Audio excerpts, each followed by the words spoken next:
Cyrus Magna is hidden on the northern coast of Egypt. These days, it has very little of its former glory, but what lies beneath it may hold the secret to uncovering a famous mystery, that of Cleopatra, the most memorable Egyptian queen in history. The recently discovered tunnel is also known as a geometric miracle for its time. Excavations have uncovered a 43-foot-long structure below the ground, which is partially submerged in water. Its shape and construction technique are similar to that of the Eupalinos tunnel, another amazing ancient discovery.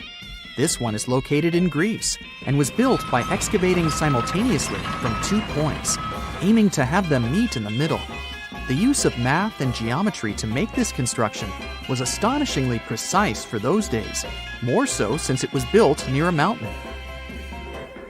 Archaeologists that have been working on the Tapo Cyrus Magna site since 2004 believe this tunnel may lead to the lost tomb of Cleopatra. The clues they found so far seem to back up this theory. For starters, the city and its temple were built by one of Cleopatra's ancestors, Ptolemy II. All the architecture seems to indicate it was dedicated to the ancient spirit Osiris and his queen Isis. Throughout her reign, Cleopatra did try to associate herself with Isis, so it may be no surprise she chose this location as her final resting place.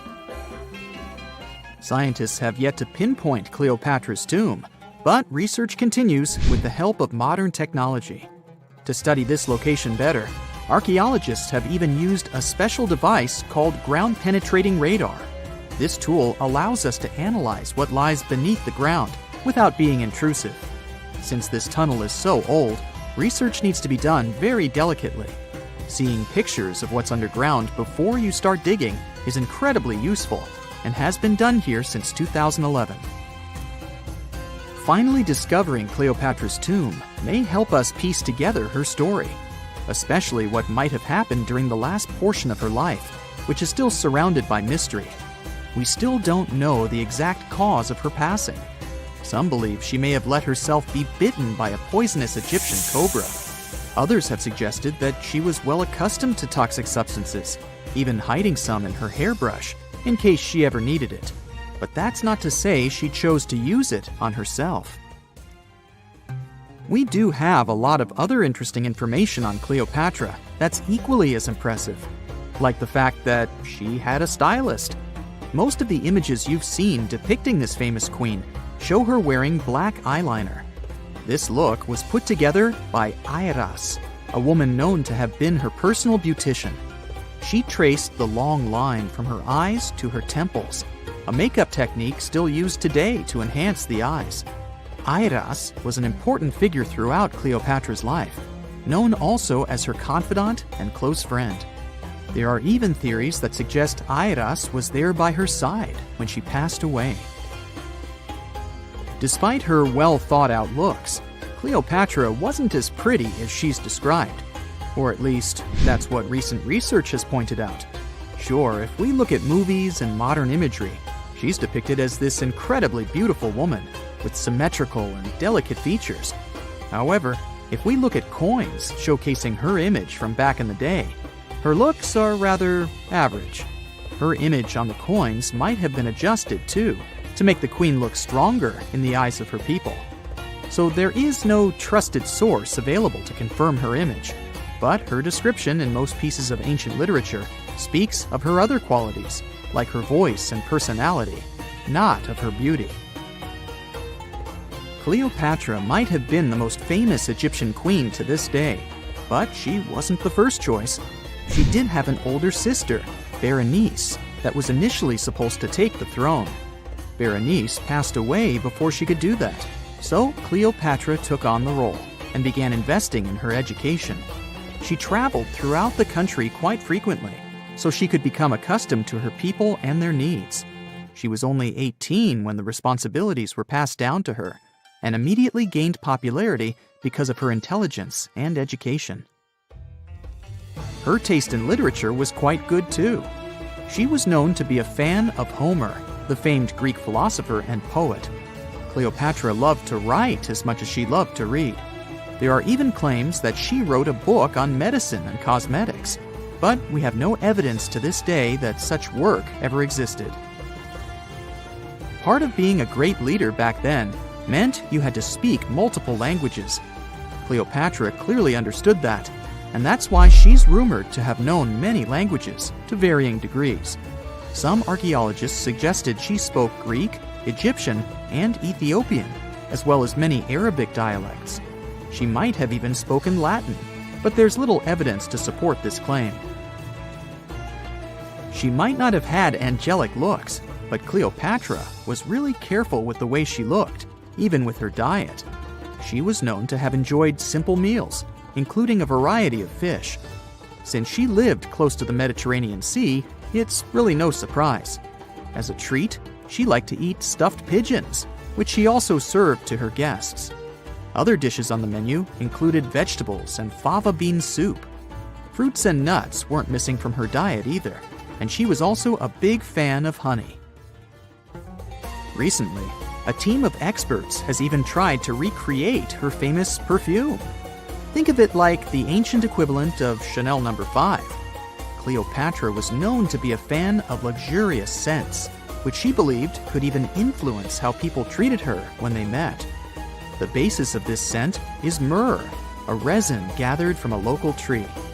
Other ingredients added to the mixture were also found back in the day, like cardamom, olive oil, and cinnamon. The results may not be quite as delicate as the perfumes we know and use today. Its consistency was way thicker, and the scent lasted way longer.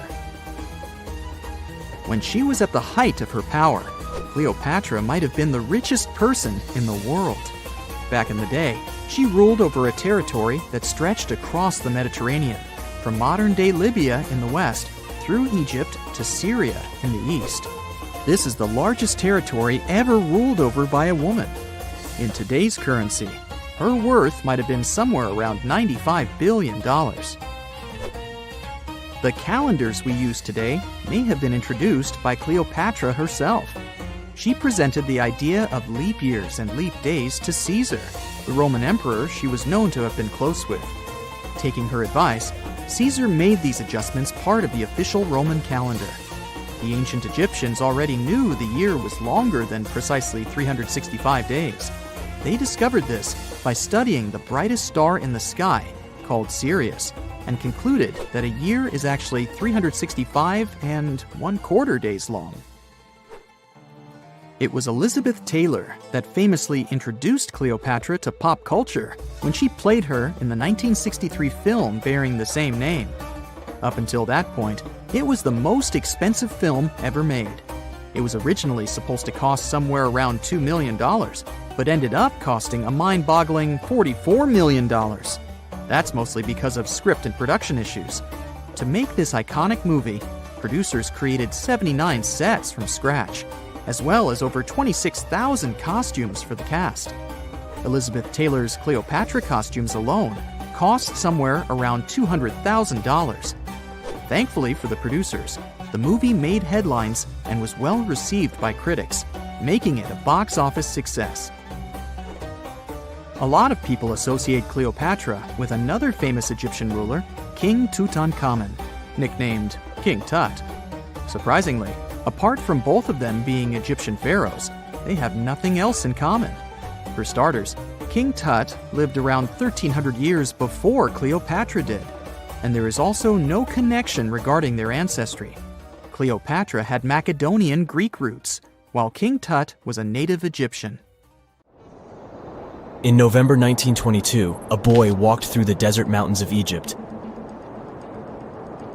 and discovered some ancient steps carved into the rock. Subsequently, this find became one of the world's largest and most significant archaeological discoveries. This step was part of Tutankhamun's untouched tomb. Archaeologists found about 5,000 ancient objects, including jewelry, fabrics, painted vases, and funeral masks. You've probably seen one of them. It has become one of the most recognizable attributes of ancient Egypt. More than 100 years have passed since then, and now humanity has finally become close to another large-scale discovery, the tomb of Cleopatra. This queen was the last active ruler of the Ptolemaic Kingdom of Egypt, who sat on the throne from 51 to 30 BCE. There are many ancient records about Cleopatra, her reign, and her unusual personality, but until now, no one has discovered the secrets about her passing away in the burial place. So, one archaeologist, Dr. Kathleen Martinez, has been studying ancient records and temples around Alexandria for decades and concluded that the tomb of the queen should be located under the ancient city of Taposiris Magna, founded in 280 BCE. It was a big city on the northern coast of Egypt where tens of thousands of people were engaged in trade and industry, and it seems that Dr. Martinez's guesses turned out to be correct. She and a group of archaeologists have discovered a secret underground tunnel near Alexandria, with a length of about 0.8 miles. It was cut into the rock under Taposiris Magna's temple. During further excavations, they found many things that indicate Cleopatra's tomb lies in the tunnel's depths. It's also possible that she is buried there together with the Roman commander, Mark Antony. According to ancient records, Cleopatra and Mark Antony loved each other and together opposed the Roman Senate, which declared Antony a traitor. The fact that natural disasters have occurred on the territory of Taposiris Magna for thousands of years can complicate the excavations. Earthquakes and floods destroyed the city and possibly flooded its underground tunnels. But archaeologists hope the ancient tomb remains untouched, and that it hides many treasures and records about the royal life of ancient Egypt during the reign of the last dynasty. There's a chance that excavations will go underwater and in the mud. This will require much time and funding, but archaeologists are sure it's worth it. Anyway, it's too early to say that Cleopatra is really buried there, but scientists have found many things in the tunnel that confirm this, including clay pots, dozens of coins with the image of Cleopatra and Alexander the Great, as well as a bust with the image of the Egyptian queen. Cleopatra is still one of the most popular personalities in Egypt, on an equal footing with Ramesses III and Tutankhamun. She inspired many films, paintings, and books, but what made her so popular? She became famous for her inconsistency. She was a beautiful, intelligent ruler who pulled Egypt out of the crisis and made it a prosperous power. Medieval Arabic texts say she knew chemistry, mathematics, and philosophy, and may have written several scientific books. She knew several languages and had excellent diplomatic skills. At the same time, there are many legends that she was a femme fatale who drove many men crazy. However, there's no evidence that her beauty was incomparable. The image of a stunning model was created by Hollywood when it made several films where famous actresses performed the role of Cleopatra. And the Roman Emperor Octavian, the adopted son of Julius Caesar, specially created the image of Cleopatra as an insidious seductress because he was her enemy. Even though she was born in Egypt, Cleopatra wasn't an Egyptian. Her ancestors were Greeks, among whom was one of the generals of Alexander the Great. However, the people of Egypt loved her. She learned the language and was very sensitive to the traditions of this country. She knew the history, mentality, and customs of ancient Egypt well. She raised the level of its economy and strengthened its status as a world power. Much of this was made possible thanks to her cunning and impressiveness. She loved theatrical performances and lavish celebrations. She knew how to surprise people and put on a show. But behind the exterior image of a luxury lover was an intelligent and calculating ruler. Ancient Egypt was a rich, luxurious country, and Cleopatra did everything to increase its wealth and strengthen its position in the international arena. For example, she was once in conflict with her brother Ptolemy XIII. The queen knew that she wouldn't be able to resist him, so she decided to attract Julius Caesar to their side. The Roman emperor arrived in Alexandria, where Cleopatra wanted to meet him, but Ptolemy knew about her plans and was about to prevent her from coming to Caesar. Then, instead of a rich and noisy arrival, Cleopatra decided to make her visit inconspicuous.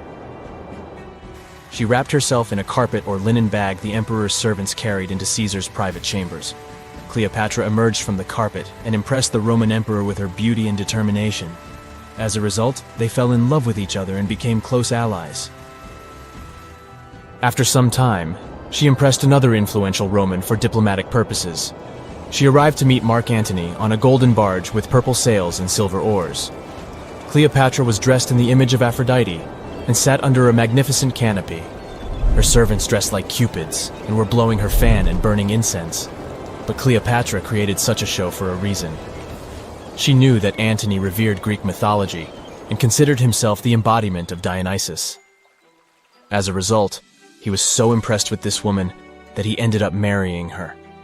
Cleopatra defended her crown, strengthened her alliance with Rome, and bore Antony 3 children.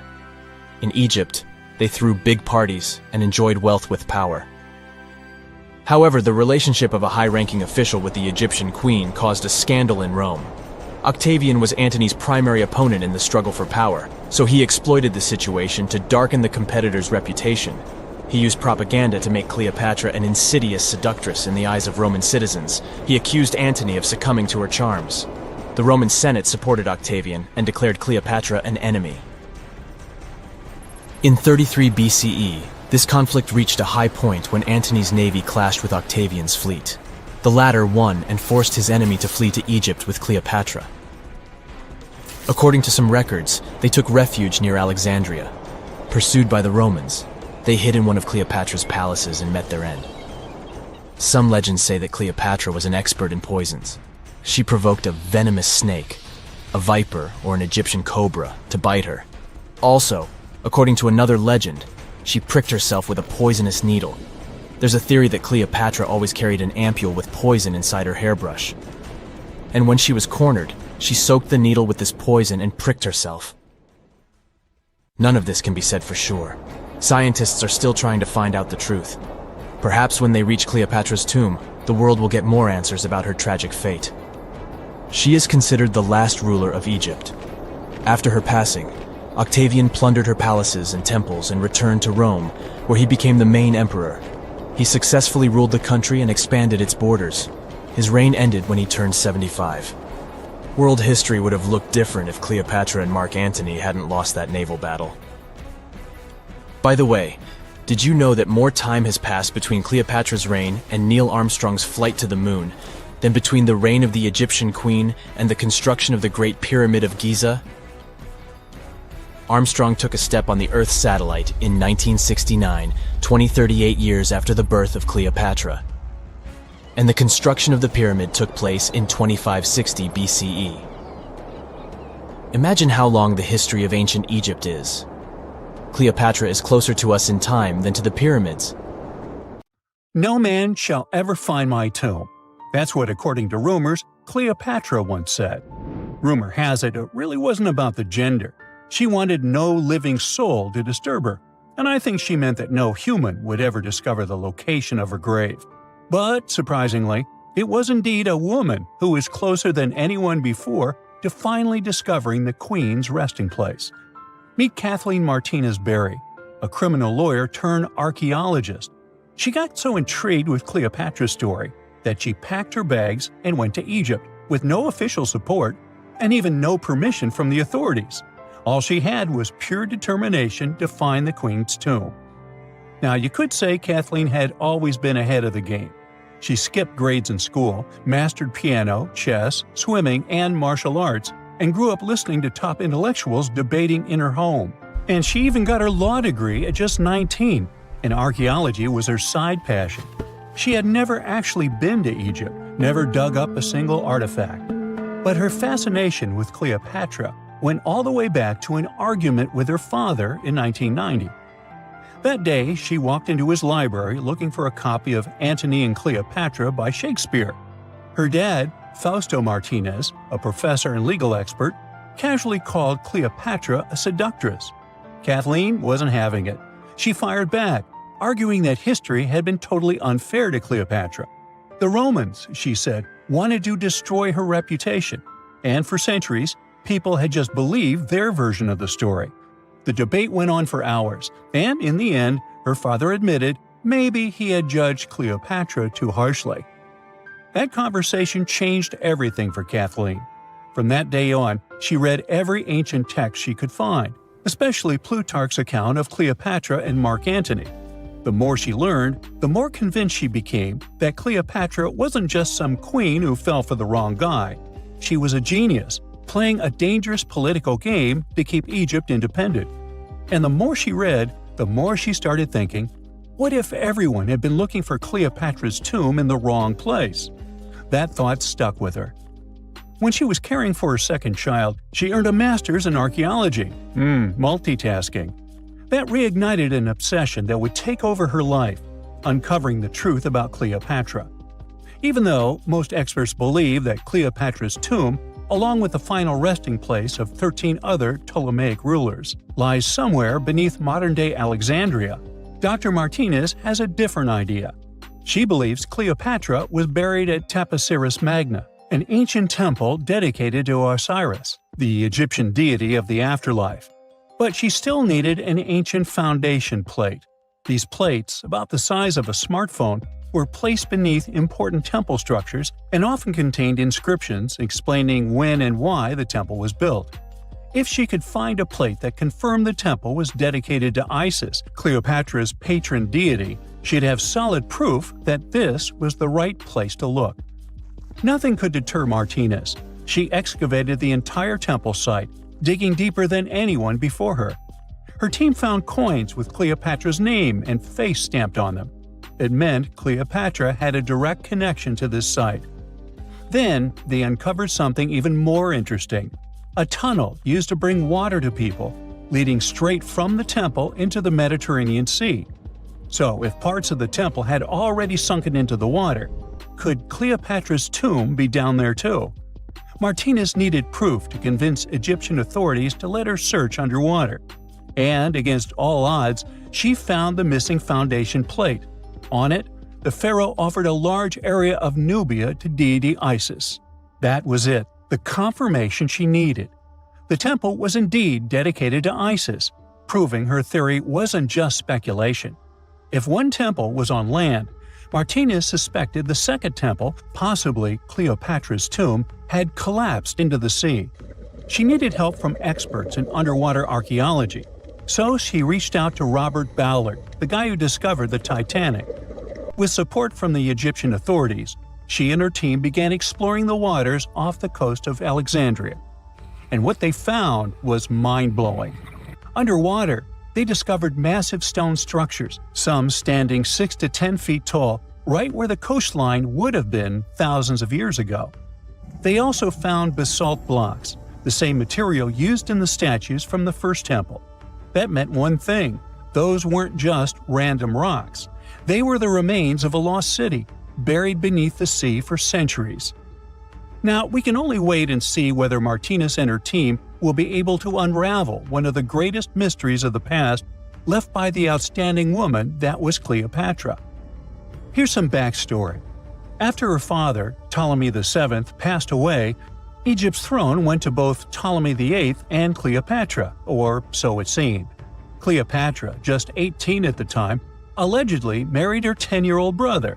Yeah, ancient royalty had some different customs, though there's no solid proof of that.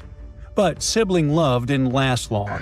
Young Ptolemy decided he wanted all the power for himself and tried to push Cleopatra out. Forced to flee the country, she didn't just sit around feeling sorry for herself. She raised an army, ready to march back and take what was hers. That's how, at 21, she was already in the Sinai Desert, leading an army and planning her return to the throne. Now, by that time, Cleopatra had already been locked in a powerful political, and not only political, alliance with Julius Caesar.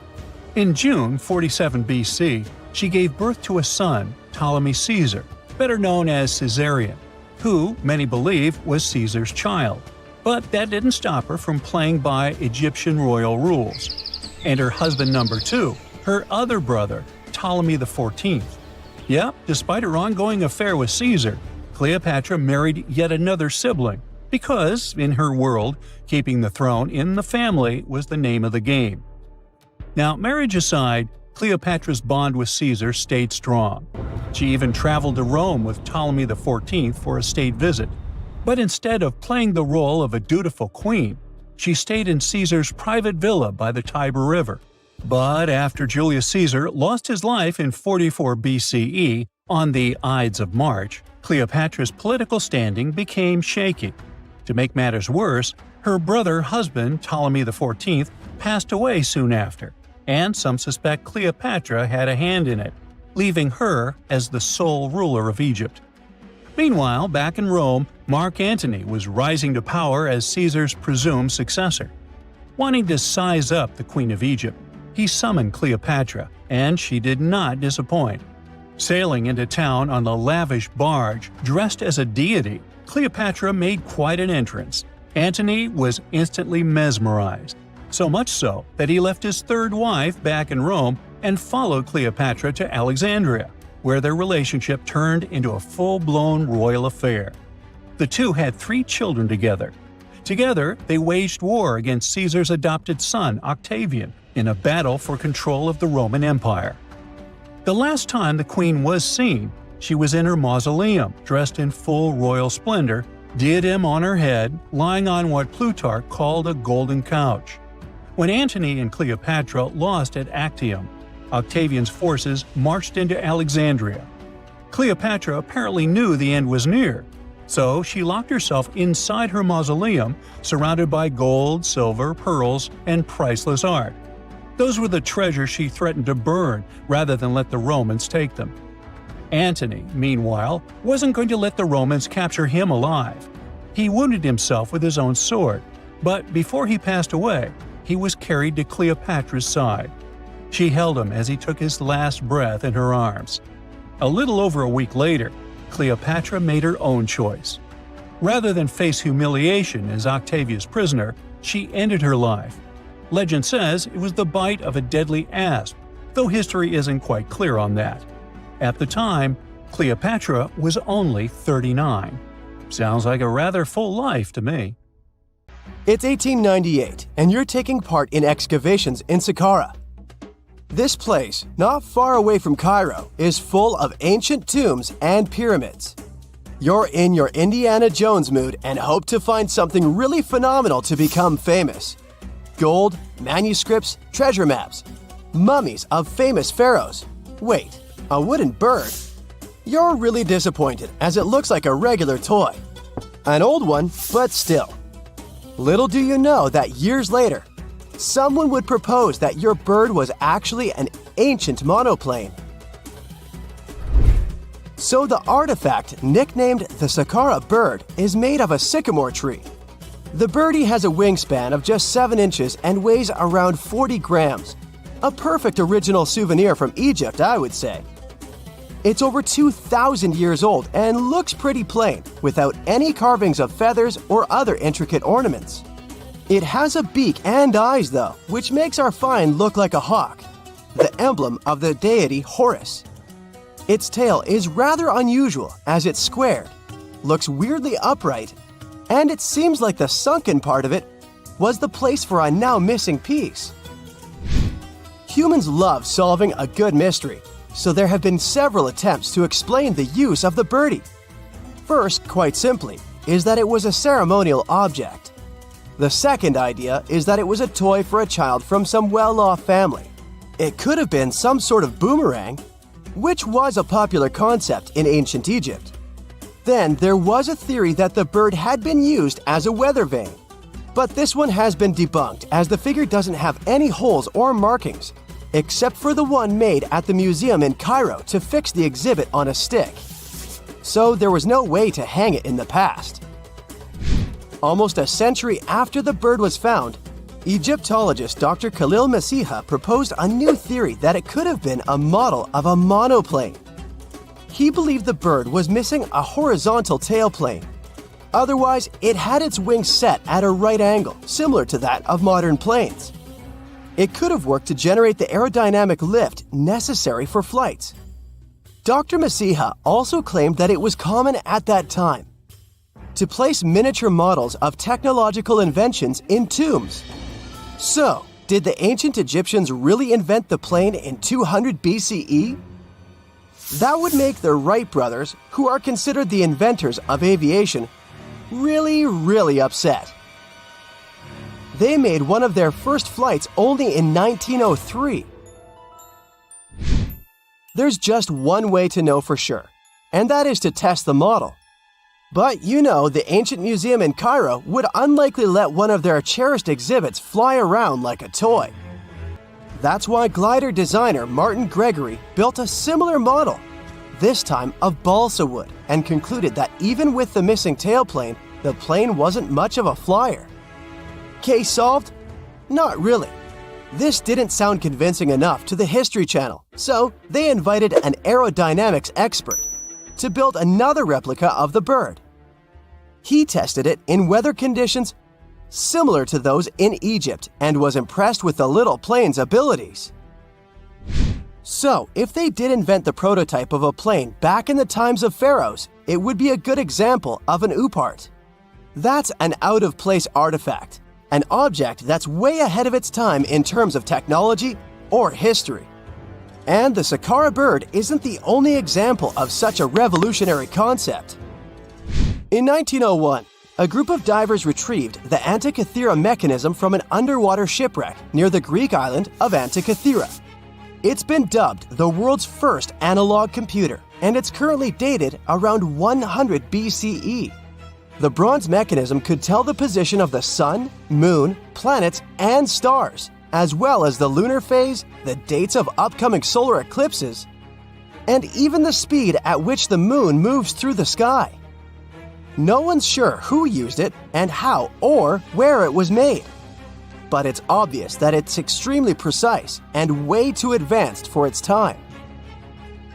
The first flushing toilets in the world were invented in the middle of the 20th century. Just kidding. The ancient Minoans on the Mediterranean island of Crete and the Indus Valley civilization both came up with this brilliant invention at the same time, around 4,000 years ago. The plumbing and sanitation were so well done that no one managed to design anything better until 2,000 years later. One ancient Minoan lavatory was discovered at the Palace of Knossos. It looks like it had a wooden seat set over a tunnel that directed water from a rooftop reservoir to an underground sewer. Other varieties got water from jugs. Only the super rich people could afford all this glory. So if you wanted to shop for real estate back then, the flushing toilet would be a telltale sign you were in the rich neighborhood.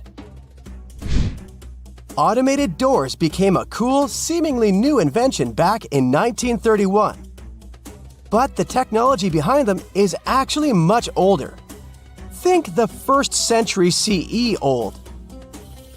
Mathematician and engineer Heron of Alexandria came up with a hydraulic system to open and close temple doors. To bring it into action, you need to light a fire to produce heat. There was a brass pot under the fire, half filled with water. The inventor connected the brass pot to containers that acted as weights. When the fire was burning, the water moved into the containers. They went down and pulled the ropes. It was nothing like a supermarket door that opens in front of you before you even have time to think. Heron's door took hours to open, and there was no way to stop the process. That's why they only opened the doors once a day before people entered the temple, to add some mysticism at the temple during ceremonies. Spooky. Looks like the first ever battery was invented in Baghdad around 2,000 years ago. A German archaeologist found this oval-shaped clay jar in 1938. Scientists are still not sure what purpose it served and who exactly invented it.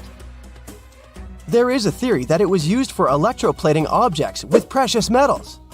When they filled it with a weak acid like vinegar, the battery produced around 1 volt of electricity. Another theory says it was a vessel for sacred scrolls. Would you like to buy contact lenses designed by Leonardo da Vinci himself? In 1508, he invented a glass lens with a funnel on one side. You were supposed to wear it with water inside to improve your vision. Sounds a bit uncomfortable, doesn't it? So, around a century later, French scientist René Descartes decided to improve the idea and make the cornea contact the future lenses. Contacts because they contact your eyes, get it? The glass tube with liquid did help improve vision, but blinking was sadly impossible. 2.5 centuries later, new technologies in the glass industry let scientists design contacts that would fit in the eye and even let the wearer blink. Thanks, guys! Still, those lenses were made of heavy blown glass and didn't let the eye breathe. About 50 years later, contacts became plastic, lightweight, unbreakable, and scratch-resistant, but still covering the entire eye. And then, in 1948, an English optical technician accidentally sanded down a plastic lens and figured out they'd still be in place even if they covered only the cornea. Imagine you're living in 19th century London and need to send a message to New York. It would have taken about 10 days to get there by ship. So when delivery time went from days to hours in 1858, it was a true sensation. The first message was sent by Queen Victoria herself. It was all made possible thanks to the transatlantic telegraph cable, running under the ocean. Sadly, the new cool invention only lasted a few weeks. It took years to bring it back to life. Consider the Great Pyramids, one of the original 7 wonders of the world and the only one that still exists today. Did you know that the pyramids of Giza weren't the only pyramids out there? And they weren't even the first ones. First, there were the pretty good pyramids, but they didn't catch on. Nah, I made that up. Back to the story.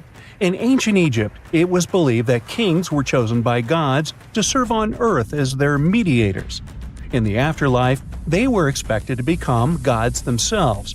The pyramid complex was built to make sure that the king had everything they might need in the afterlife. The complex included the pyramid, a palace, and temples. The tomb in the pyramid, where the king was buried, was filled with many things they might need, like furniture, food, and gold vessels. Actually, the first pyramid had been built 80 years before the first pyramid of Giza appeared. Overall, there were around 100 of them. Some weren't finished though, since the construction took a while and not every pharaoh lived long enough to see the end of the construction. And now let's talk about the construction itself. The biggest of the pyramids of Giza is as tall as a 40-story building. So how on earth did they manage to build a structure that massive 5,000 years ago, long before machines and other equipment appeared? Well, let's figure it out. So Pharaoh Khufu ascended the throne around 2575 BCE, and his architects started the construction of the oldest and biggest of the pyramids of Giza. He figured that over 2 million limestone blocks had to be used to build the pyramid, each weighing around 2.5 tons, around the weight of a rhino. The architect wanted to finish the construction in 20 years. To make it possible, a stone had to be carried and pushed into place every 4 minutes, 24 hours a day, 7 days a week, and 365 days a year, except leap year. So obviously, a lot of workers were needed to make it happen. Many believe that it was enslaved people who worked at the pyramid's construction site, but that's not true. Workers came from all over Egypt to contribute to the project. All in all, around 25,000 of them. The Egyptians were doing all kinds of work, starting with manual labor and crafting tools to administrative work. They all worked around 10 hours a day. They were housed and well fed, and they were overall living a more comfortable life than an average Egyptian could afford at that time. Supposedly, the builders lived in a nearby temporary city and were a highly organized community with a strong leader. The pyramids seemed to be designed to align with the points on a compass, and their sides symbolized the rays of the sun. But back at that time, there were no compasses. Ancient Egyptians figured out the directions themselves and with amazing precision. To align the pyramids, they used 2 constellations. The construction site was arranged on the west bank of the Nile River. This also had a symbolic meaning. Just like the sun sets in the west, life sets in the west as well. The second pyramid of Giza was for Khufu's son, Pharaoh Khafre. It's a bit smaller, but this one has the famous noseless statue of the Sphinx. Of course, originally it had a nose. I would tell you what happened to it, but it's still a mystery, and no one knows for sure. Sphinxes have the body of a lion and the head of a human. They were considered guardians of important areas. This famous sphinx, also pronounced sphinx, has the head of Pharaoh Khafre and is guarding his pyramid, facing the sunrise. The sphinx is one of the biggest and oldest statues in the world.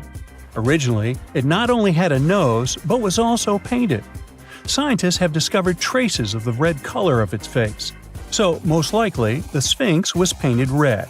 There are also remains of yellow and blue color on its body. The statue definitely wasn't boring. Till around 1800, the Sphinx was buried up to its shoulders until an adventurer with a team of 160 men dug it out.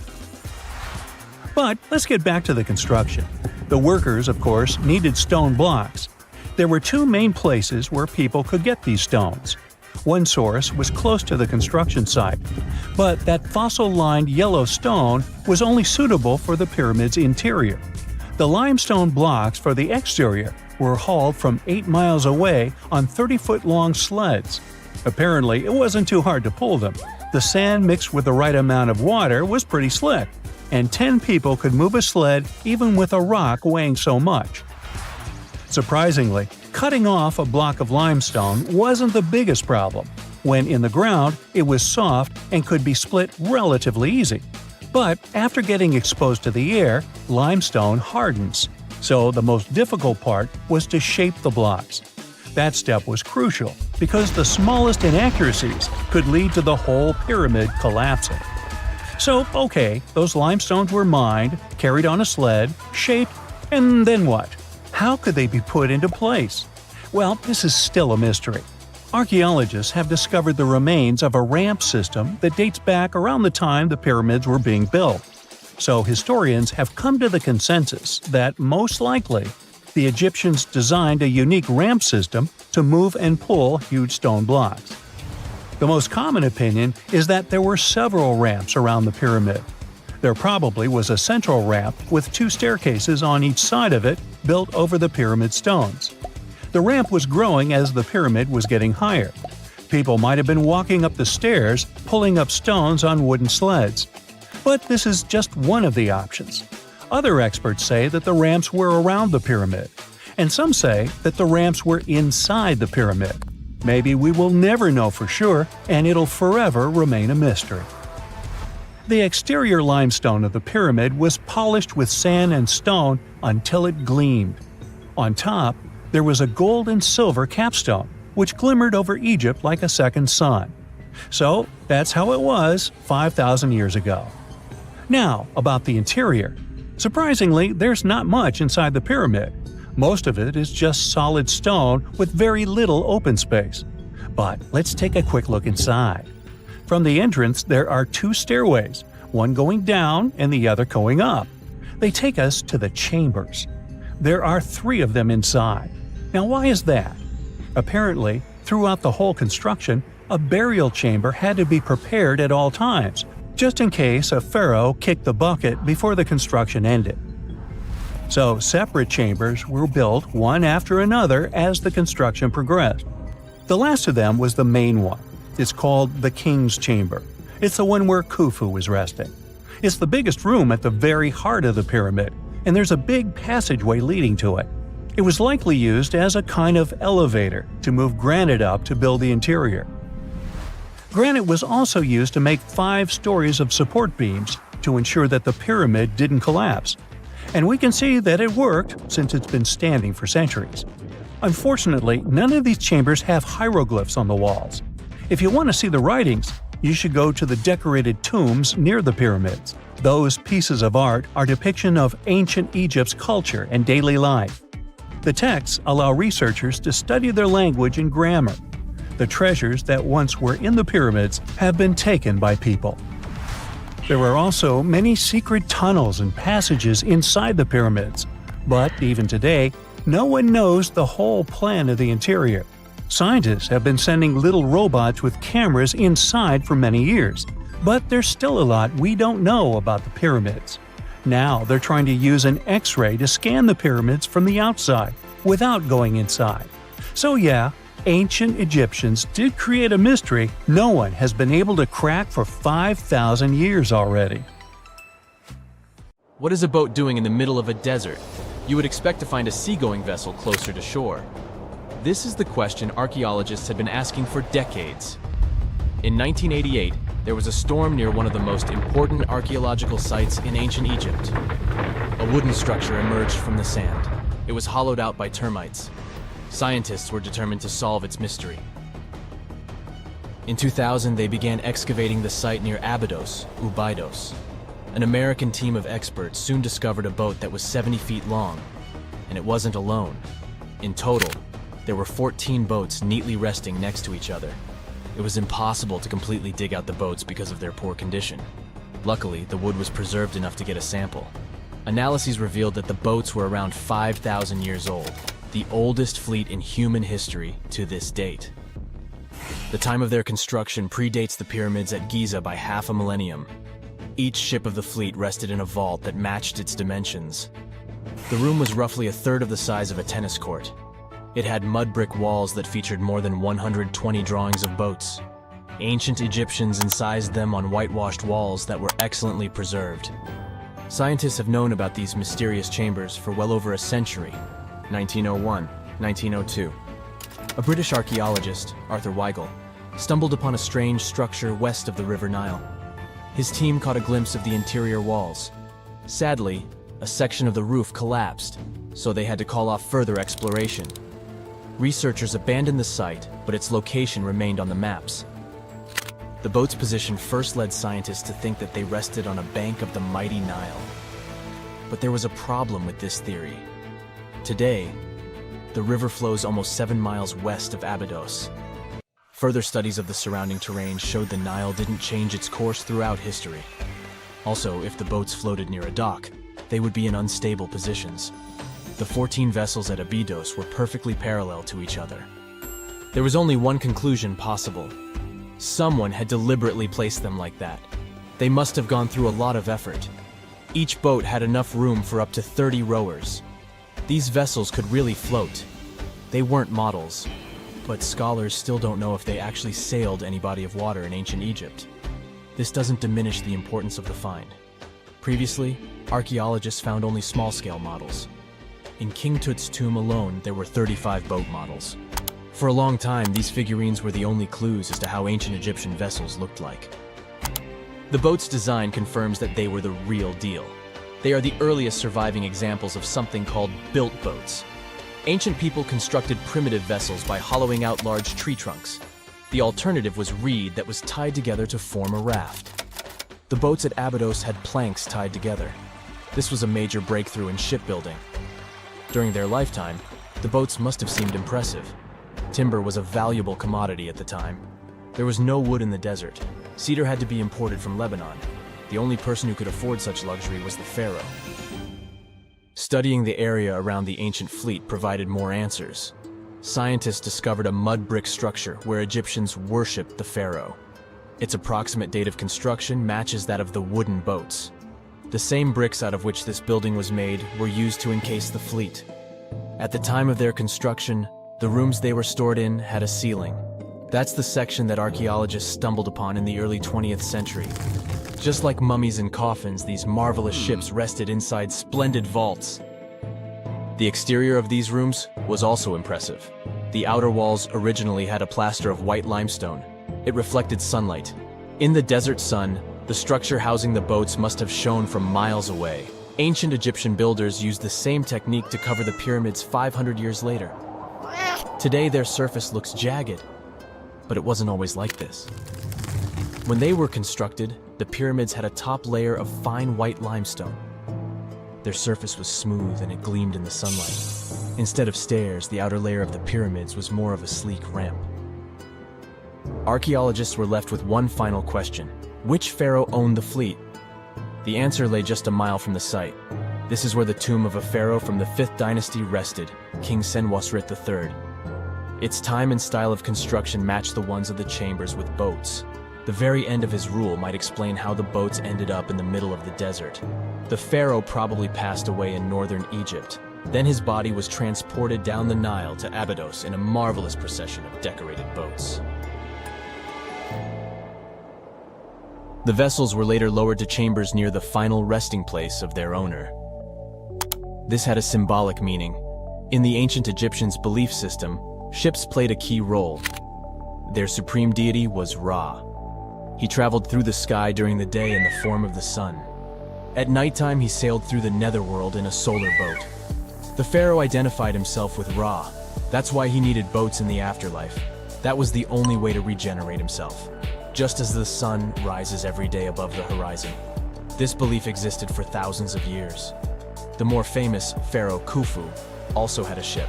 Scientists found it in 1954 next to his pyramid at Giza. It is some 4 centuries younger than the fleet at Abydos, but Khufu's ship was almost 2 times longer.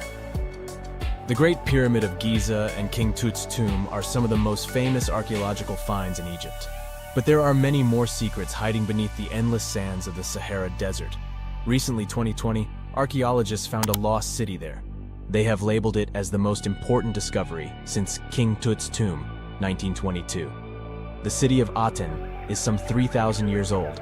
Historians hope it will give them a unique insight into the everyday life of ancient Egyptians. The famous archaeologist and Egyptologist Zahi Hawass proclaimed the site a lost golden city. Aten sits some 300 miles south of Egypt's capital, Cairo. It is close to the famous Valley of the Kings. Archaeologists first found sections of mud brick walls that spread out in all directions. They discovered complete rooms with tools of everyday life inside. The research team unearthed a bakery, a residential neighborhood, and an administrative district. They all date back to the time when the Egyptian civilization was the wealthiest in its long history. They were also the first to make objects from iron. In 1911, scientists found a set of iron beads near a village in Lower Egypt, El Girza. These are the earliest known iron artifacts. The discovery is literally out of this world. Ancient people made them by beating into shape a piece of a meteorite. The 9 beads were once part of an ornate necklace. They are now blackened and corroded, which is perfectly normal for a piece of jewelry that is over 5,000 years old. They consist of an iron-nickel alloy. Researchers were impressed by the skill of ancient jewelers who processed the beads. Their craftsmanship is more impressive when you think that they didn't know the stellar origins of the material. The Great Pyramid of Giza also has a remarkable feature. An international research group investigated the electromagnetic response of the structure to radio waves. They found that the pyramid has the ability to concentrate electromagnetic energy inside it. This occurred inside its chambers as well as under the pyramid's base. It contains an underground, unfinished chamber. It seems that the electromagnetic response is connected with the properties of limestone, the Great Pyramid's main building material. The research results might have a practical application. The way solar cells and nanosensors function could be improved by this remarkable find. A gruesome discovery took place in Egypt some years ago. You want to hear about it? 16 human hands, carefully buried in 4 eerie pits. They didn't look too much like human hands at first, since they were abnormally large, but they were. Weirdly, there were only right hands. No left hands were in sight. It turned out that it points to the practice of an ancient dark ritual.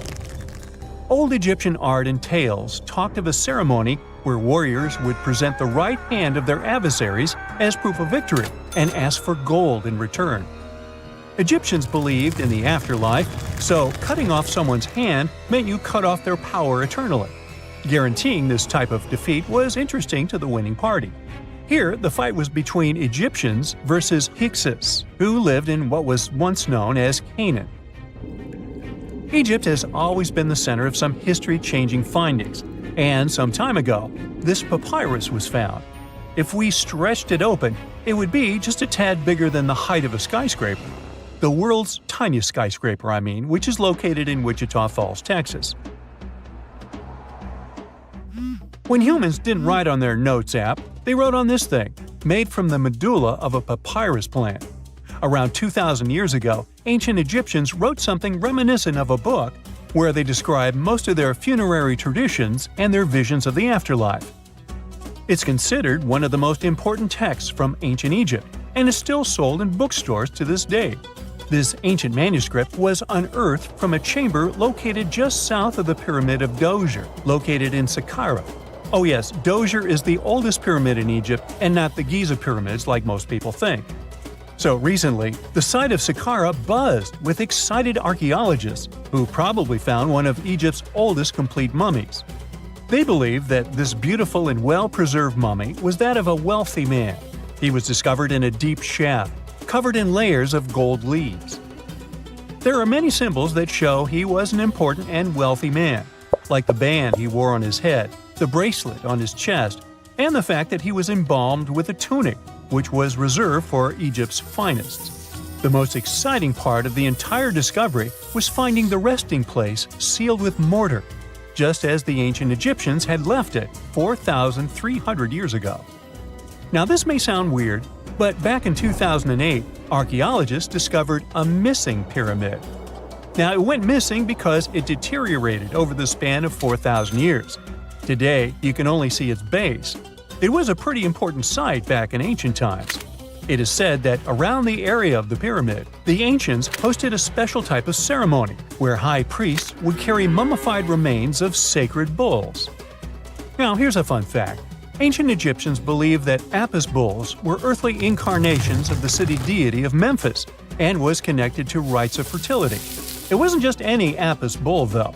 They needed to be all black, with a single white mark between its horns and a bunch of very specific characteristics. They were selected by the local priests and honored until they passed away. After that, they were mummified and buried in underground galleries. Meanwhile, this missing pyramid sort of disappeared around the 1800s. It was a German archaeologist who first found it in the village of Saqqara. He called it the Headless Pyramid when he first found it. But then, years after the official discovery, the desert sand came along and covered the whole thing. There were some excavations between the 19th and 20th centuries, but they weren't too systematic. That's why scientists were so thrilled when they dug an entire pyramid's base after removing the 25-foot mound of sand that was covering it. Oh, and it turns out American archaeologists are excavating a cemetery in Egypt that could contain over 1 million mummified bodies. So far, archaeologists have dug around 1,700 mummies. One of the main differences from other classic Egyptian mummies is that these people weren't kings and pharaohs. They were commoners that most likely lived about 1,500 years ago, when Egypt was controlled by the Roman and Byzantine empires. The name of the cemetery is cool, though, the Way of the Water Buffalo, just in case you want to check it out on your next trip. Other than bulls and buffaloes, ancient Egyptians also liked baboons. Are you seeing a pattern here? In the beginning of the 20th century, archaeologists discovered a site filled with mummified baboons in a place called, guess what? The Valley of Monkeys. An animal wouldn't have been mummified if it wasn't considered important. Certain animals were more important than others, since they were linked to specific deities. Jackals were connected to Anubis, the ancient god of the afterlife, and cats were likened to the female deity Bastet. Baboons were a pretty big deal, since they were believed to be connected to Thoth, the deity of wisdom and advisor to Ra, one of Egypt's supreme deities. The archaeologists who studied these animals weren't too happy. They think these baboons were kept inside and were deprived of sunlight for most of their lives. They had extreme vitamin D deficiencies and they were poorly fed. Maybe Thoth got angry with these baboon keepers. Just a guess. Since there's never a boring day for archaeologists in Egypt, they also found human mummies with golden tongues. Since Egyptians were all about the afterlife, they believed that golden tongues might help a person speak once they pass to the other side. I mean, it's a long shot, but hey, why not? Some of these mummies were placed in wooden coffins with goods, such as necklaces, pottery, golden artifacts in the shape of lotus flowers and scarab beetles, and iPhones. Just kidding. A new temple was also unearthed recently in Egypt. Scientists believe it was dedicated to honor Zeus Cassios. That deity would be a cross between Zeus, the almighty Greek deity of the sky, and Mount Cassios. While digging around the Sinai Peninsula in Egypt, archaeologists spotted 2 pink granite columns poking out of the ground, and bingo. They believe these columns represented the temple's front gate and collapsed during an earthquake many years ago. And speaking of deities, there weren't only super serious deities.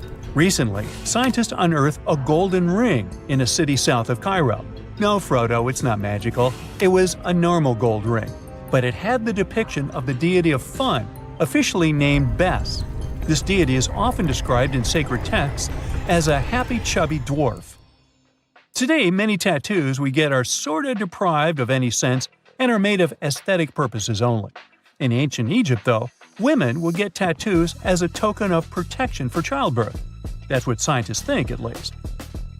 Around the Nile region, scientists found some mummies that had well-preserved tattoos, which is a rarity since the skin deteriorates so easily. 2 of these women tattooed their lower backs, and the drawings were simple. They were mostly pictures, including that same chubby dwarf we just talked about, Bes. He also had a side hustle as the protector of women during childbirth. Now, would you believe me if I told you ancient Egyptians invented robots? No? Well, that's because that's not entirely true. Sure, they were astronomers, mathematicians, and engineers, and somehow they also squeezed an eccentric invention into that package – an automated deity some scientists called Hathor. This wooden statue had been in the Metropolitan Museum of Art for years before someone noticed its secret. With the help of an X-ray machine, specialists discovered a mechanical operating system inside it. The pulley-like axis goes from the statue's shoulder to her left leg. When the system rotates, the statue raises and lowers her hand. Hey, pick me, pick me!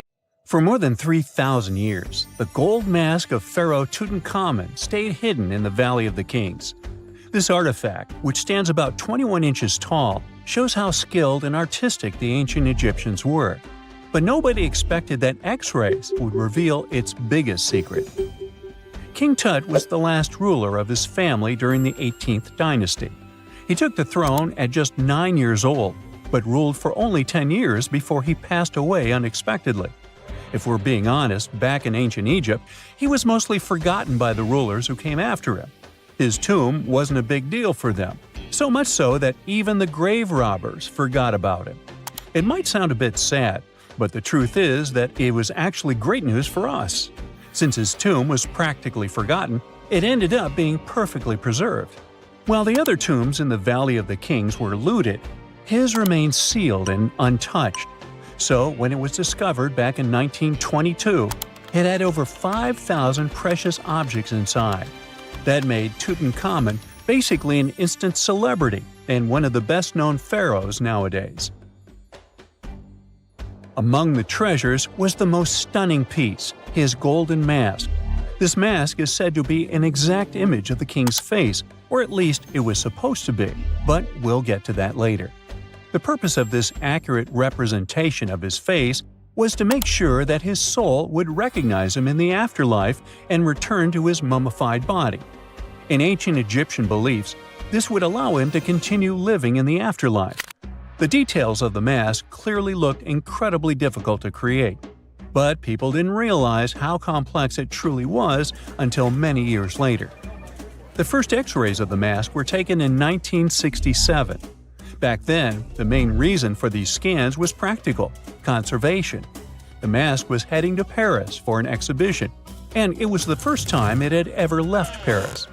This would help them keep track of any changes during the exhibit. Plus, the images could give clues about how the mask was made, but back then, they probably didn't fully realize just how complex its construction was. I mean, Egyptian goldsmiths didn't use modern soldering techniques. So, how did they make this mask? New X-rays taken in 2007 gave us some answers. It turned out the Egyptians didn't use pure gold, which is 24 carats. The mask was actually made of 23-karat gold, meaning it was mixed with another material. So, specialists discovered that the gold sheets contained a small amount of copper, a reddish-brown metal. This was likely done to make the material more flexible and easier to shape. They would then shape the gold sheets by heating and hammering them over and over again. But there was one more secret inside the mask that wasn't discovered until 2015. The year before, the staff at Cairo's Egyptian Museum were working on the mask display when the long beard of the mask accidentally got knocked off. Another theory is that the beard had become loose over time and just fell off. Either way, the fact that King Tut's beard came off caused a lot of stress. After all, we're talking about one of Cairo's biggest tourist attractions, so the experts had to fix the problem quickly. The restoration process started with a detailed recording of the mask's condition.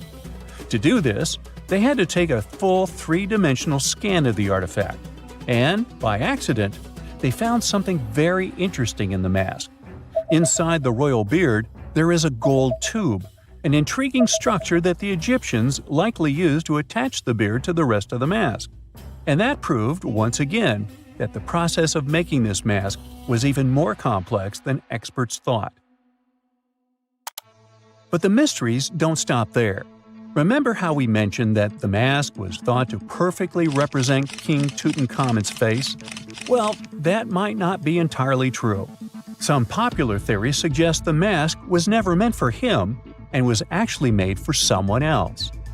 A study published in 2015 suggested the mask was originally made for a female pharaoh, his supposed stepmother, the famous and beautiful Egyptian queen Nefertiti.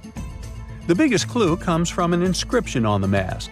At first glance, it seemed to belong to Tutankhamun, but after a close examination, researchers noted that something else was actually written underneath King Tut's name. The royal name stamp seems to have been altered, and originally it had something written on it that translates to Queen Nefertiti. There is another feature of King Tut's golden mask that was overlooked for years, which adds even more mystery. As we mentioned earlier, experts believe he wasn't respected much by the pharaohs who came after him. And one of the clues that made archaeologists think this is the pierced ears on the mask. Some researchers believe that King Tutankhamun wouldn't have worn earrings after he was a kid. So, according to their theory, by the time he passed away at 18, he shouldn't have been represented with pierced ears.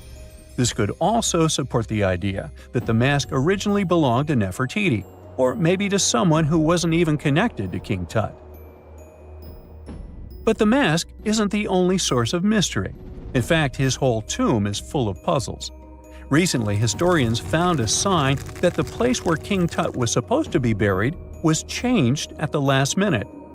For years, experts wonder why a pharaoh who ruled for 9 years ended up in such a simple tomb. When compared to the grandeur of other pharaohs' tombs, his tomb seemed, well, a bit plain.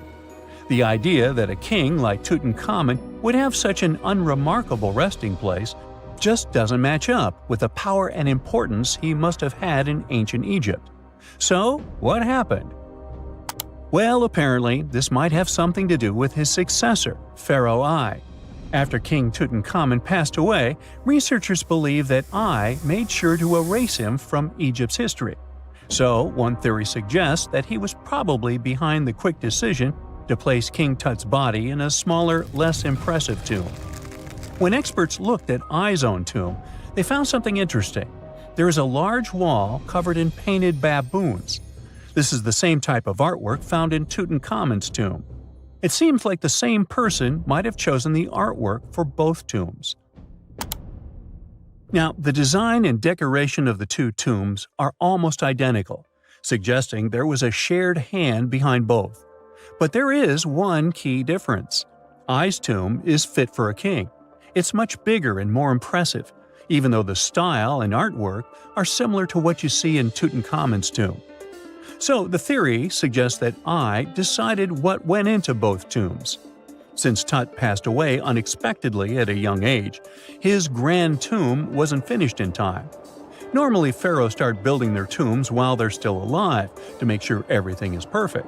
But Tut passed away when he was just 18, so there wasn't enough time. I may have taken advantage of the situation, ordering a smaller tomb for Tut and keeping a larger one for himself. Experts believe this theory explains why Tutankhamun's tomb is so simple and how I managed to wipe his memory from history so easily. But in the end, the story of King Tut's mask and tomb is full of mystery and intrigue. Each new discovery sheds more light on what really happened all those years ago. But one thing is for sure, the secrets of ancient Egypt still have much to reveal, and King Tutankhamun will continue to fascinate people for years to come.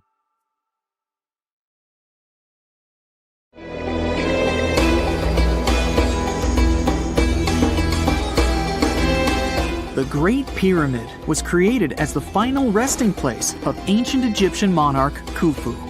According to legend, French leader Napoleon entered the Great Pyramid and came back out looking shaken and super pale. He never revealed what he saw inside, but whatever it was is said to have affected him for the rest of his life. When Napoleon entered the pyramid, he would have walked through a super tight and ascending passageway. He'd then go through another passageway, known as the Great Chamber. This corridor would have been much taller than the previous one, and would have cobbles too. He'd then reach the King's Chamber, the centerpiece of the Great Pyramid, which was lined with huge blocks of granite. But it wouldn't have looked as grand as we might imagine. There are no hieroglyphics decorating its walls, as Egyptians only began decorating the burial chambers of pyramids much later on. The pharaoh's tombs deep inside the pyramid would have also been filled with treasures, from chunks of gold to the world's most expensive jewelry. But this would have all been looted a long time ago. The only thing that probably would have been left in there would have been a huge sarcophagus, which would have once contained the king's mummy. He'd also have to walk past the queen's chamber.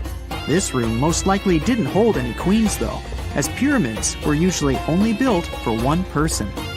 There are mysterious tunnels leading from here.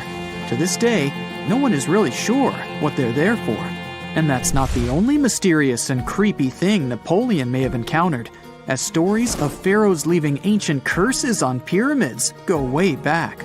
Many pyramids had warnings written on the outside, telling of horrifying things that would happen to those who entered and disturbed the peace. We might not know what exactly Napoleon found in the Great Pyramid that scared him so much, but we know for sure what was found in Tutankhamun's tomb. Tutankhamun was an ancient Egyptian pharaoh who was only 8 or 9 years old when he took to the throne. He became a cultural phenomenon when his tomb was discovered almost completely intact in 1922. His pyramid sits in the Valley of Kings in Thebes, modern Luxor, which is in Egypt. Unlike the Great Pyramid, Tutankhamun's tomb was covered in beautiful wall decorations. The walls told the story of how he would travel to the afterlife through the underworld. Egyptians believed all people would have to take this journey, so they would fill their tombs with objects and paintings to help them get there. There'd also be spells painted on the walls. They believed this would help people pass over to the next realm. The journey would be pretty long, and for that reason, the ancient Egyptians would also fill the pyramids with food. Tutankhamun's pyramid was filled with 8 fruit baskets. They even found something called gingerbread fruit in there. The rooms were jam-packed with furniture, statues, clothes, and staffs, amongst a whole bunch of other things. You'd likely find a lot of clothes and expensive jewelry in the pyramids as well. The ancient Egyptians wanted their ancestors to travel in style to the afterlife. They put Tutankhamun in his final resting place with over 50 pieces of clothing, all of the highest quality. There were tunics, scarves, gloves, and headdresses, and a ton of jewelry. Bracelets, pendants, necklaces, rings, and scarabs for protection were all found inside. Each of them was made of gold or precious stones. There were also fans made of ostrich feathers to keep the old pharaoh cool in the hot Egyptian sun. But the temperature inside the pyramids never actually went above 68 degrees Fahrenheit. The ancient Egyptians developed a super cool air conditioning system that we don't fully understand even today. Tutankhamun's pyramid also contained 130 walking sticks made from ebony, ivory, silver, and gold to help him on his journey. There were 3 chariots hidden away in case he got tired of all the walking. They also put 11 boat paddles inside, but there was no sign of any boat. The pyramids would be littered with the pharaoh's favorite scents and perfumes. During the excavation of Tutankhamun's pyramid, it quickly became clear that it had been robbed during ancient times. There was damage to doors and traces of oils left in empty jars. It looks like someone raided the pyramid for gold and the scents, perfumes, and oils that had been left for King Tut. There was still a bit of perfume, which was made from coconut oil and frankincense, left in one bottle. It seems like Pharaoh Tutankhamun loved board games. There was an ivory traveling set of Senet in his pyramid. Although we don't know for sure exactly how to play it, we have figured out it was sort of an ancient Egyptian version of backgammon. It looks like it was a 2-player game where the goal was to knock your opponent off the board. Not really sure who Tutankhamun's mummy was supposed to play with, though. The ancient Egyptians had some rituals that may seem pretty strange to us. For example, they used to shave their eyebrows off if they ever lost a cat. So it's not too surprising they put some really weird things inside pyramids. Archaeologists discovered a collection of mummified cats and scarab beetles in pyramids that date back more than 4,000 years. They were found in the pyramids of Saqqara, which is south of Cairo. They also found a bunch of makeup kits and mirrors inside. Makeup was worn proudly by both men and women in ancient Egyptian times. Eyeliner was the most popular cosmetic. The Rosetta Stone was one of the best discoveries ever made in pyramids. It was found by our man Napoleon Bonaparte and his team. It's a black granite rock that dates back to 196 BCE. It's transcribed in Greek, Demotic, and hieroglyphic. When it was translated in 1822, we got the key to understanding ancient Egyptian hieroglyphics for the very first time. The discovery of Queen Hatshepsut's mummy in 1903 changed our understanding of the Egyptians forever. After she had passed away, her successor, Thutmose III, removed most of the evidence of her reign, so we basically knew nothing about Egypt's first great female leader. She's now gone on to become one of the few and most famous female pharaohs of Egypt. Pharaoh Khufu even had a fully fledged boat in his pyramid.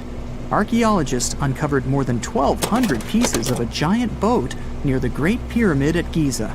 They reassembled the boat, and it's a whopping 144 feet long. It's most likely a solar boat, which was designed to carry the resurrected king with the deity Ra. Fun fact, the Pyramid of Giza is the last remaining of the 7 wonders of the ancient world. The other 6 are the Hanging Gardens, the Colossus, the Temple of Artemis, the Mausoleum, the Lighthouse, and the Statue of Zeus. This pyramid was also the world's tallest man-made structure for 3,800 years, and it's the biggest pyramid in Egypt. It took a staggering 2.3 million blocks of limestone, and some weighed as much as 80 tons. It took an incredible 100,000 laborers and a whopping 23 years to build. Its original height was a mega 480 feet. In 2017, archaeologists discovered something weird about Egypt's Great Pyramid. There's a hidden void that's at least 100 feet long, and no one really knows why it's there or what's actually inside it. The weird void is the first inner structure discovered within the 4,500-year-old pyramid since the 1800s. Scientists used cosmic rays to detect the massive hole, but are still no closer today to finding out what's inside. The ancient Egyptians took a lot of care building the pyramids, and everything was strategically placed and structurally sound, so it's super unlikely that this hole is due to blocks falling over time. Loads of pyramids also contain small model figurines called ushabti. These represented attendants. They believed they would come to life to serve the pharaohs in the afterlife. But it's amazing that all this stuff actually fit inside. There isn't actually a huge amount of space inside the structures. It's mostly just rock. Unlike many other ancient Egyptian burial grounds, King Tutankhamun's tomb stayed hidden and free of unwanted thieves for 3,000 years. One reason was that the tomb was smaller than average and tucked away in a place called the Valley of the Kings. This area was already being extensively explored by the time they stumbled upon Tut's spot. The entrance was all covered in debris from building a nearby tomb, which must have also helped keep it a secret. There were also 0 writings or signs on the outside of the tomb. Time passing also played a part in keeping it in amazing shape until the 1920s, when a man named Howard Carter finally made it in. But was Carter that big of a hero? Some recent findings say he might have been sneakier than initially thought. People used to think Carter wasn't just a glorified treasure hunter, he was a true archaeologist. Before Tut, he had been on a relentless quest for Egyptian artifacts. He discovered his interest in these unusual objects when he was a child, and soon started drawing the sculptures and inscriptions that were found in ancient tombs. After stumbling upon the remains of King Tut, Carter spent a decade recording and processing all sorts of objects, like golden thrones, chariots, and statues from Tut's tomb, shipping them down the Nile to Egypt's museum in Cairo. Well, at least that was the official story. More recent discoveries claim that not all of the objects made it to Egyptian officials. A secret letter seems to uncover Carter's little 10 for them, 1 for me policy. The letter in question was sent to Sir Alan Gardiner, a philologist and friend of Carter's, dated from 1922. In these writings, Carter mentioned having found the tomb and was asking his buddy for some advice. In another letter from 1934, Gardiner seems to be thanking Carter for an amulet, which was sent to him as a thank you gift. Carter was adamant that it didn't come from Tut's tomb, but evidently it did.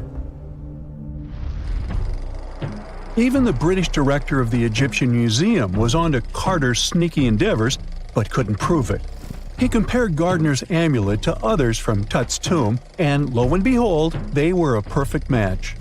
Gardiner was so disappointed to have been put in such a sticky situation that he vented to Carter in another letter. Deciding to be a good friend, Gardiner didn't throw the famous archaeologist under the bus. Instead, he advised Carter to take those stolen goods back to Cairo, just like he'd advise you to like this video and subscribe to the Brightside channel for more amazing videos on the most unique topics in history. It's not the only shady piece of information on Carter's post-discovery behavior. In 1947, a man named Alfred Lucas, who used to work with a controversial archaeologist, gave some information in an obscure journal in Cairo.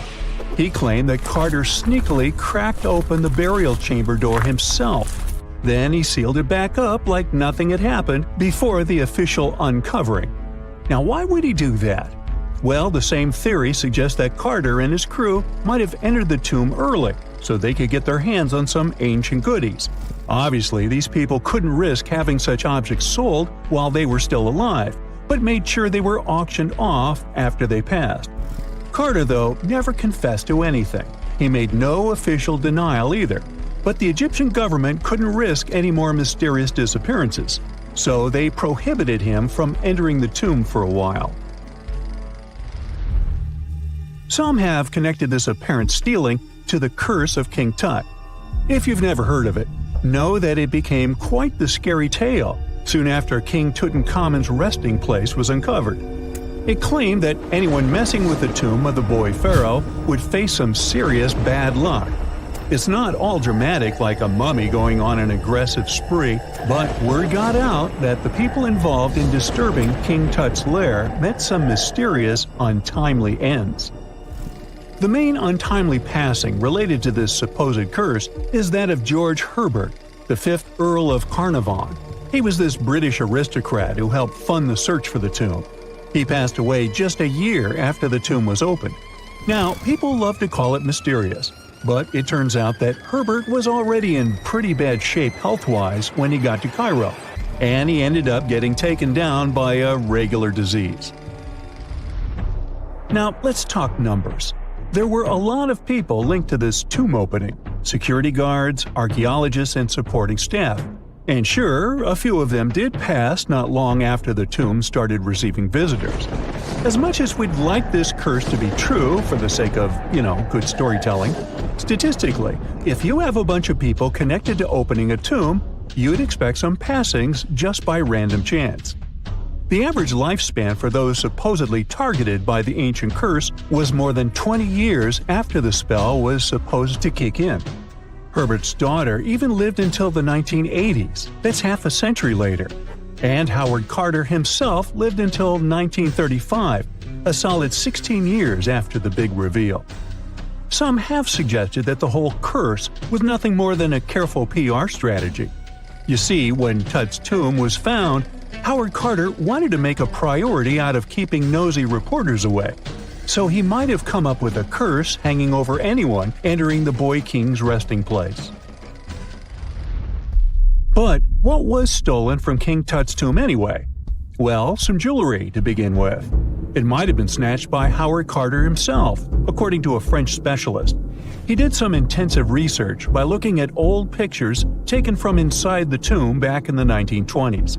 He compared those images to various objects from museums and auction houses. He soon started to piece together the whereabouts of some of Tut's jewelry. First up, there's this collar that used to be on Tut's chest.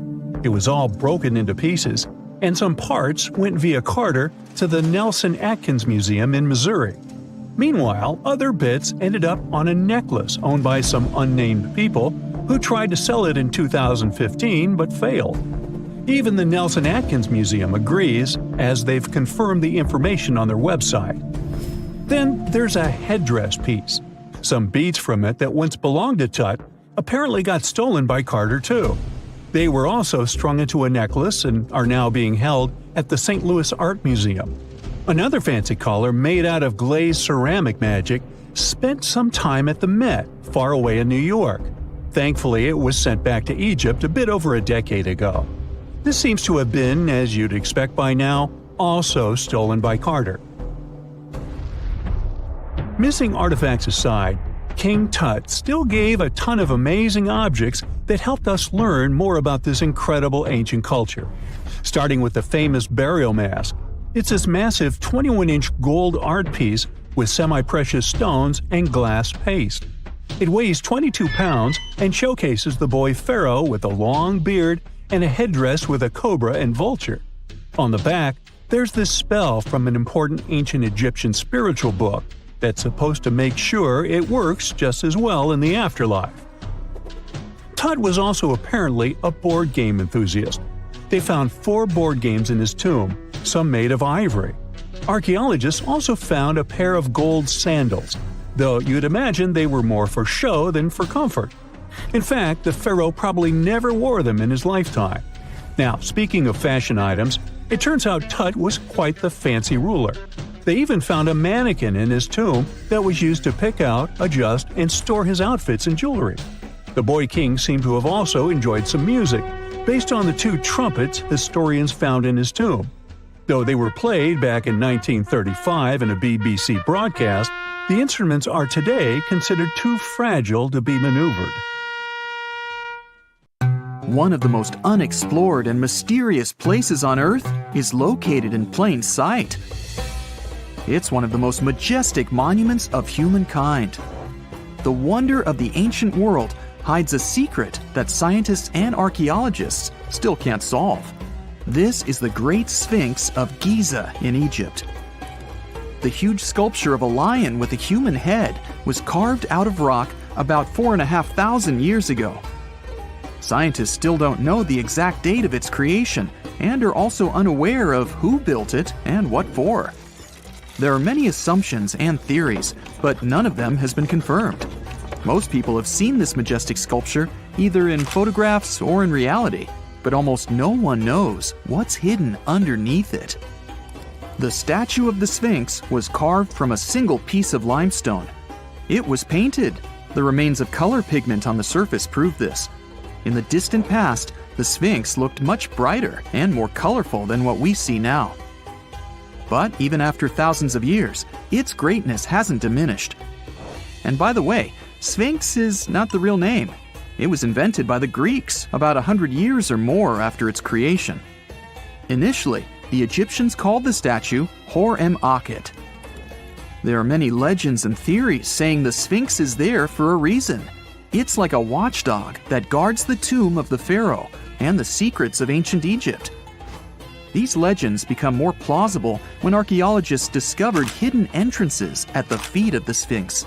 They believe that these secret passages are the beginning of the tunnels leading to the halls with treasures. You can find a lot of stories on the internet that claim the Sphinx hides the Hall of Records, a repository filled with ancient and secret knowledge.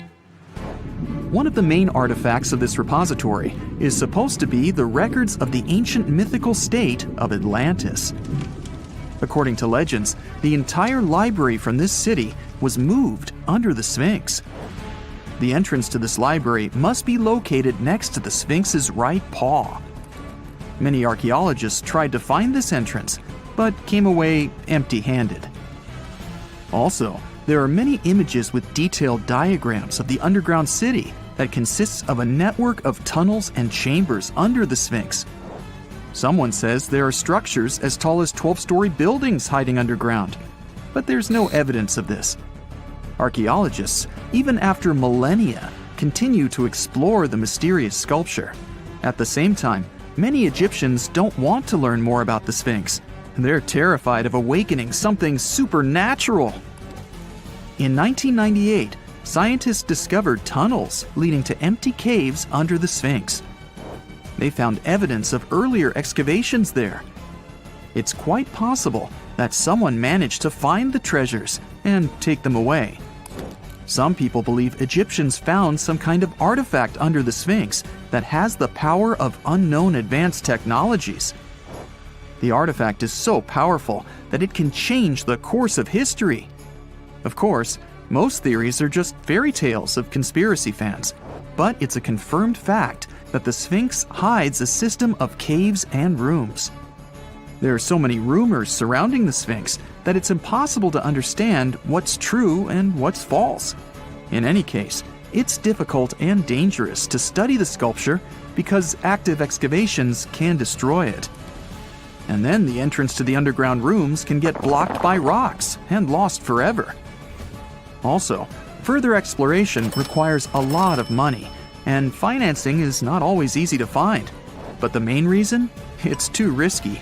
There's no guarantee that people will be able to get out of the underground labyrinths. For these reasons, scientists and archaeologists have been exploring this majestic structure for so long.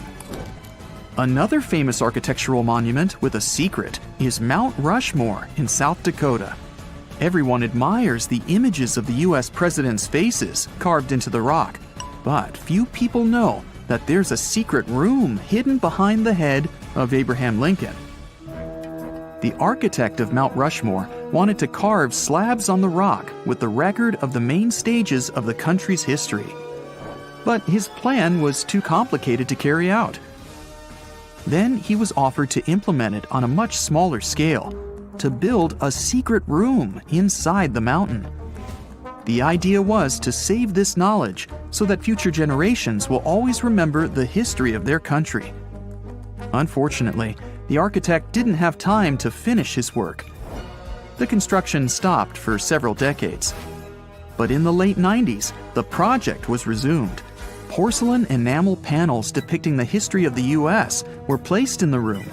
It's possible that these plates will be stored there forever. But people can't see them, at least for now. The room is inaccessible to tourists as it's too difficult to get inside. Another secret room is located in the Empire State Building. More precisely, it's not even a room, but a place where you can take cool photos. Almost all tourists gather on the observation deck of the 86th floor to enjoy a stunning view of Manhattan. But there's another deck with panoramic windows on the 102nd floor. There are way fewer people there because almost no one knows about that place. Fortunately, access to this deck is open to everyone.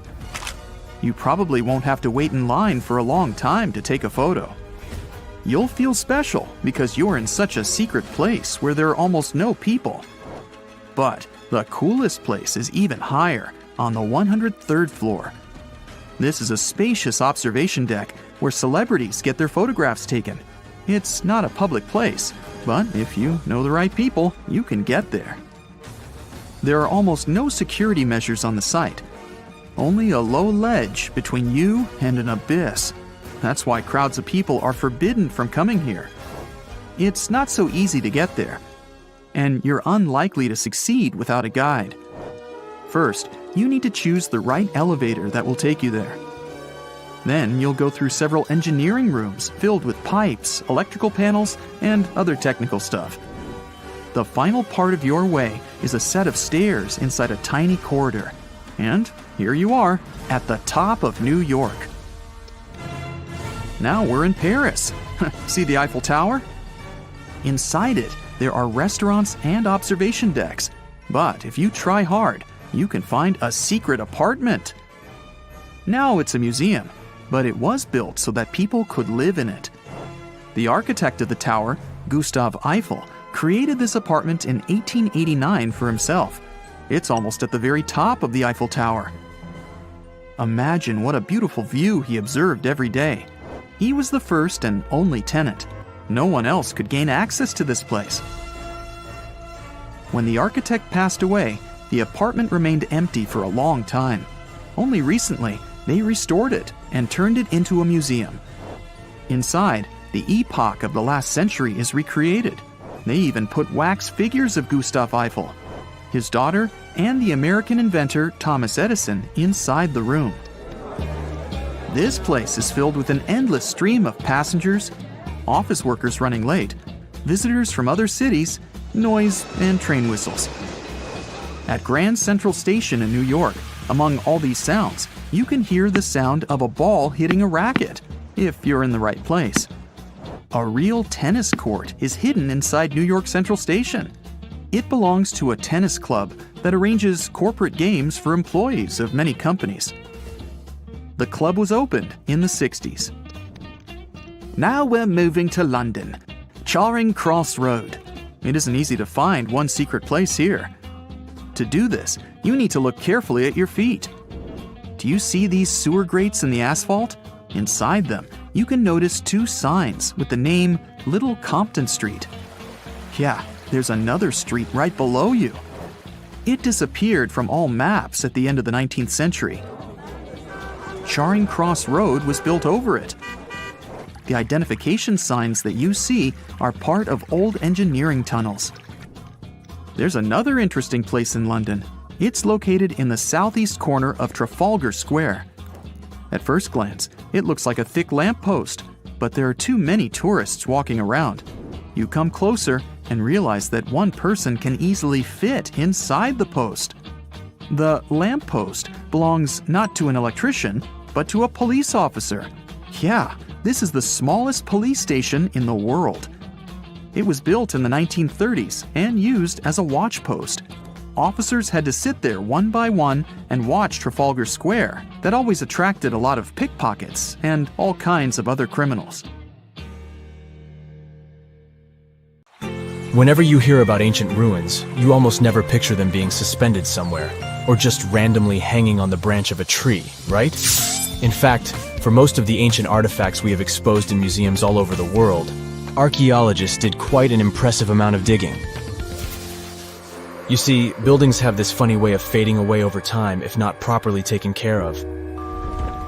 Sometimes we need to reuse some building materials, so an older construction may be sacrificed in the process. Other times, houses are abandoned, and once they are exposed to the elements on the surface, like rain or sunlight, they don't really stand a chance. Some just simply crumble away due to good old erosion. So the only way a piece of architecture can survive the test of time is if it's somehow gotten buried deep down.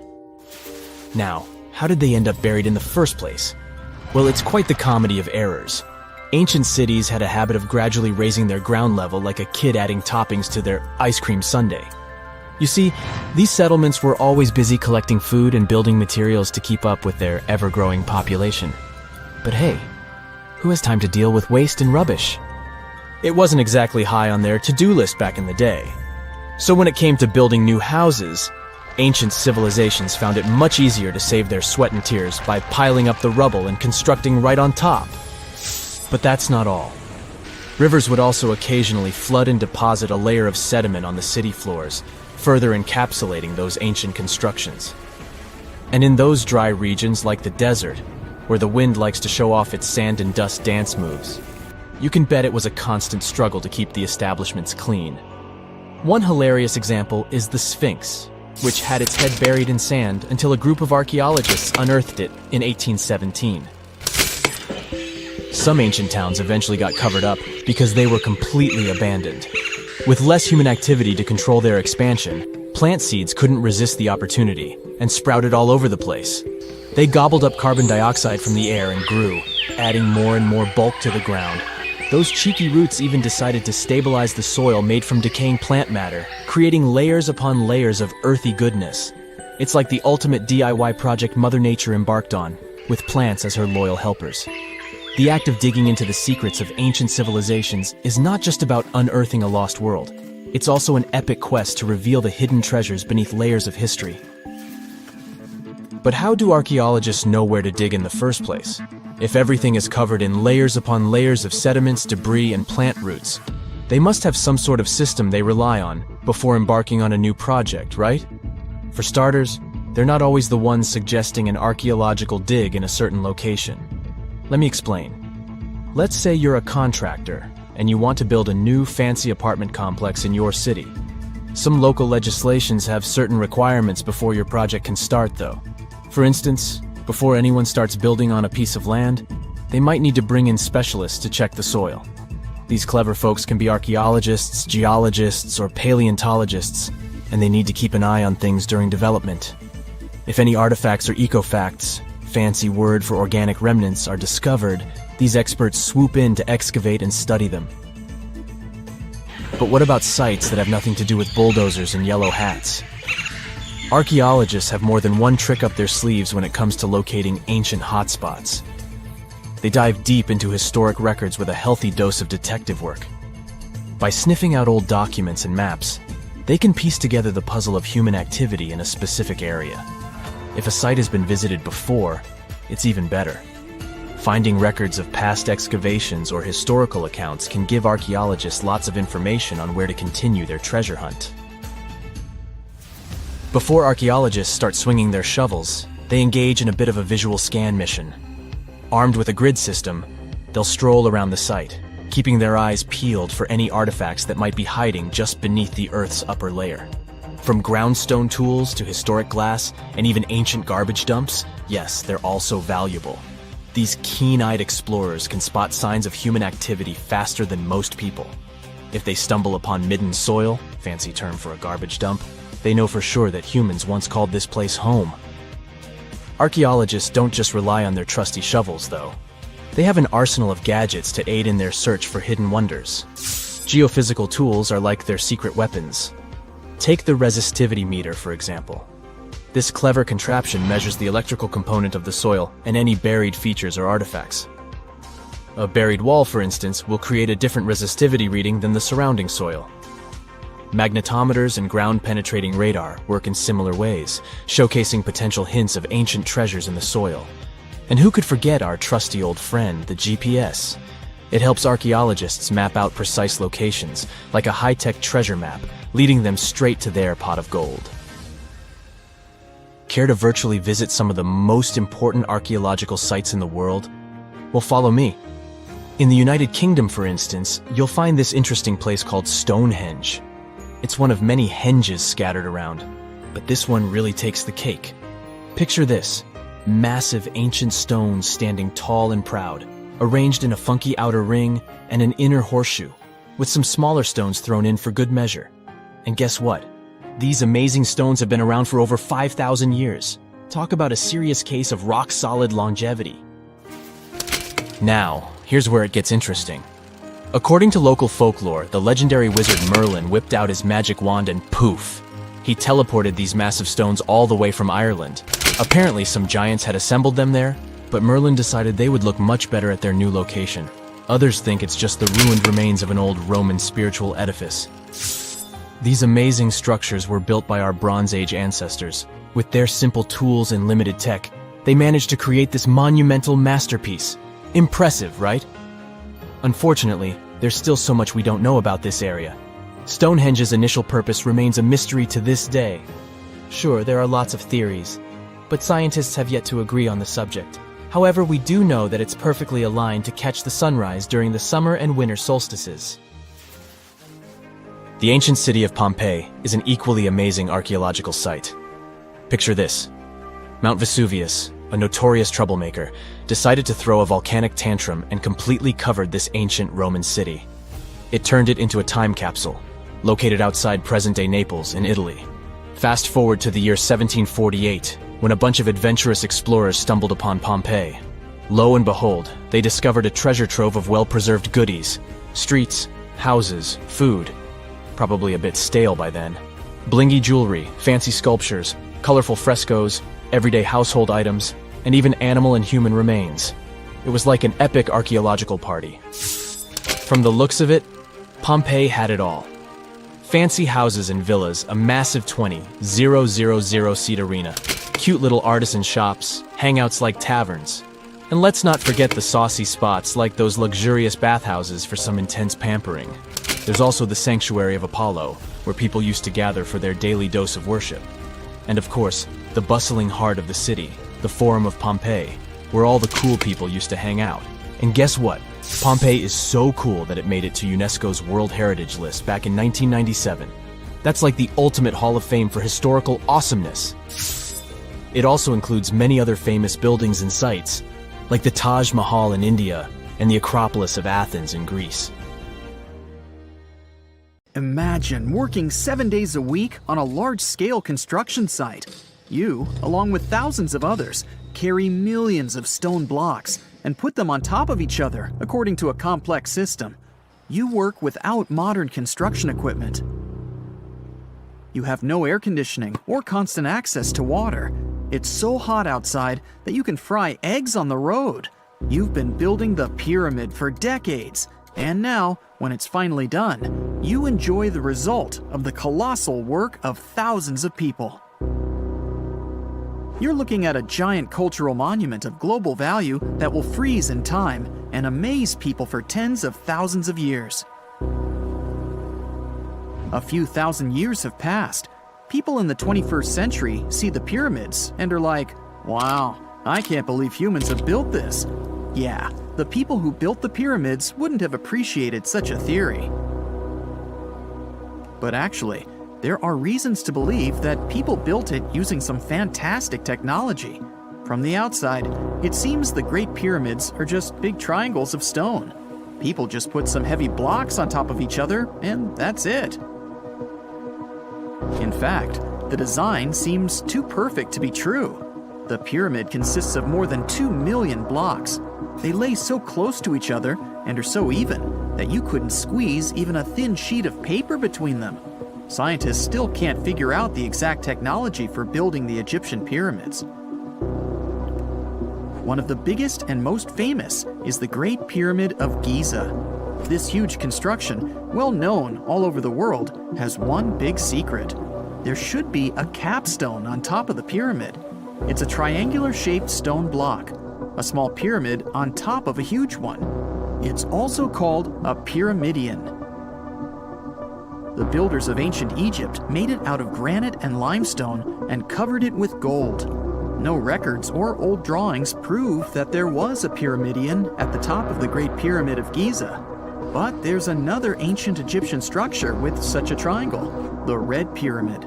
It was built before the Great One, and its capstone has survived to this day. Archaeologists have found and reconstructed it. But where could the capstone of the Great Pyramid be? It's a mystery that still has no answer. Some are sure that some thieves have stolen it from the top. Maybe they just climbed up and pushed the pyramidion down. It makes perfect sense. The capstone was probably the most valuable element of the pyramid. Many scientists and archaeologists still don't know its exact purpose. Some believe that this peak covered with gold glorified the pharaohs. The capstone reflected moonlight at night and illuminated the entire space around it. During the day, the capstone reflected sunlight with its shiny surface. You could have noticed it from afar. The top of the pyramid was a kind of guiding star for lost travelers. All other stone blocks of the pyramid consist of limestone. People polished them to make them look shiny. In the past, they were even glowing and reflected light. You could see glowing pyramids from space, although they looked like tiny lights. Over thousands of years, winds, sandstorms, and rains have changed the pyramid's appearance. If people had taken care of them all this time, they would have looked like something out of science fiction movies, or the pyramids from Las Vegas. But unfortunately, we will never see their original appearance. Some archaeologists and scientists believe that the capstone could absorb the sun's energy and distribute it evenly throughout the pyramid. No one knows precisely why the Egyptians needed this technology. There's a theory the pyramids are ancient energy systems. The pharaohs applied this energy to use some unique technologies that were more advanced than all the achievements of the 21st century. And the triangular shape of the pyramids was ideal for boosting this electromagnetic energy. In In theory, solar radiation, or electromagnetic forces, accumulated at the top of the pyramid, filled the inner rooms, and then went down the walls to the base. Any surface distortion could prevent the flow from spreading, so they had to create a perfectly smooth surface. That's why they installed the blocks so that nobody could squeeze a needle or razor blade between them. Many people believe in this theory because they built the pyramids from limestone. This material can hold energy inside itself. In the inner part, they created granite deposits to cause air ionization, that is, to create an electric charge. They also dug channels under the pyramid for water to transmit electricity. And at the top, they put a gold capstone, the best conductor of electricity. So, this is how you get a great power generator. Different cultures used similar technologies to create electricity all over the world. But these are all theories. If it had been working, humanity would have used these technologies today. There are mentions of the metal industry, chemistry, engineering, physics, mathematics, and astronomy in some ancient records. Most scientists don't believe in all these things. We know the detailed stages of the technology's development in different cultures. In the 21st century, scientists, historians, and anthropologists can track the evolution of all modern devices. If people had created some technological inventions in ancient times, the history of the world would have looked different. Perhaps all the achievements of antiquity could have been wiped off the face of the earth by global cataclysms, and it can happen to us. Just imagine how people would dig up a laptop in 5,000 years. Perhaps they wouldn't understand what kind of device it is. Another Egyptian wonder surrounded by mystery is the statue of the Sphinx. The Egyptians carved it out of a single massive piece of limestone about 4.5 thousand years ago. But scientists still don't know the exact date of its construction or who built it. People painted the Sphinx in different colors, so it looked much brighter and more vivid in the distant past. It was shining just like the Great Pyramids. Anyway, time hasn't only changed its appearance, but its name too. Initially, the Egyptians called it Hora-Mekhet. The Greeks renamed it the Sphinx about a few hundred years after it had been built. The Sphinx emphasized the greatness of the rulers of Egypt. It also performed a symbolic function of a watchdog guarding the tomb of the pharaoh and the paths leading to it. This version sounds realistic, since archaeologists have discovered many secret entrances at the foot of the Sphinx. Perhaps these rooms and intricate tunnels lead to underground halls with treasures. And treasures don't always mean gold and jewelry. According to legends and theories, the Sphinx guards the Hall of Records, the storage of all humankind's knowledge. The information about the ancient mythical state of Atlantis could be there. You can find many detailed maps of the internal dungeons of the Sphinx on the internet. They show structures 12 stories deep under the statue. It looks like a small city filled with gold, scrolls of knowledge, and various ancient artifacts. But don't believe all these maps. These are just theories. Several thousand years have passed, but people have very little information about it. Archaeologists know that there are still many strange and exciting things about the Sphinx that are still undiscovered. Some locals are afraid to research because they believe they can awaken something terrible from the underground depths. Therefore, it's mostly scientists from other countries who conduct the excavations. In 1998, scientists discovered strange tunnels leading to empty rooms under the Sphinx. They realized that some people tried to get there through tunnels in the past, and maybe those people took all the treasures that were there. One of the legends says that some powerful artifact lays beneath the Sphinx. Its technology can change the whole world, but the locals are hiding it because it can damage the planet. Some believe that you can find evidence of unknown technologies painted on the granite walls in the pharaoh's tombs. But most likely, these paintings and signs tell us the myths and legends of ancient Egypt. But what if Egyptian symbols and drawings are detailed instructions for using ancient technologies? What if the locals that lived at that time thought, People in the future won't be able to get energy themselves. Let's leave some detailed instructions for them. Anyway, there are many riddles and theories. In reality, the search for answers is a dangerous undertaking, since it's not easy to get into the underground halls. Excavations can ruin the structure of the entire Sphinx. Any person inside the tunnels may get lost and never be able to find their way back. Besides, it costs a lot of money. Now, what would be awesome is if people could invent some device that could scan underground areas and show their detailed models. If someone finally invents time travel and you hop on a trip to the past, you won't recognize many of the things you know and love today. The Statue of Liberty and the Egyptian pyramids, some basic gadgets like the remote control and your laptop, and even the corn you have for lunch have all changed beyond recognition. When the pyramids were originally built in ancient Egypt and Giza and other places, they didn't look sandy brown at all. All of them were covered with white limestone. If you had seen them under the hot African sun, you'd have to look away. That's how smooth and shiny they were. Builders used around 6 million tons of this material for the Great Pyramid of Giza alone. It's the largest one you can still see on your trip to Egypt. The local rules were quite a thrifty crowd, and they reused some of the casing stones for other construction projects. A massive earthquake in the 14th century has also loosened some of the stones, so you won't see a lot of limestone, but some of it is still there, on top of the Pyramid of Khafre in Giza. It looks like it has a second peak on top of the first. In ancient times, all pyramids used to have capstones called pyramidions, covered in a mix of gold and silver. Most of them have been lost over the centuries, but you can still see a few of them at museums. They show images of Egyptian deities. The pyramids were probably modeled after a sacred pointed stone, the benben. It represented the rays of the sun. Now, lifting heavy rocks wasn't so simple without the tech we have today. I guess you'll agree with me if you helped your friends move at least once, and they made you carry the couch. But those smart Egyptians of the past thought of that and chose the pyramid shape. It lets the weight distribute evenly throughout the whole thing. The Statue of Liberty has also had a major makeover since it was first unveiled in 1886.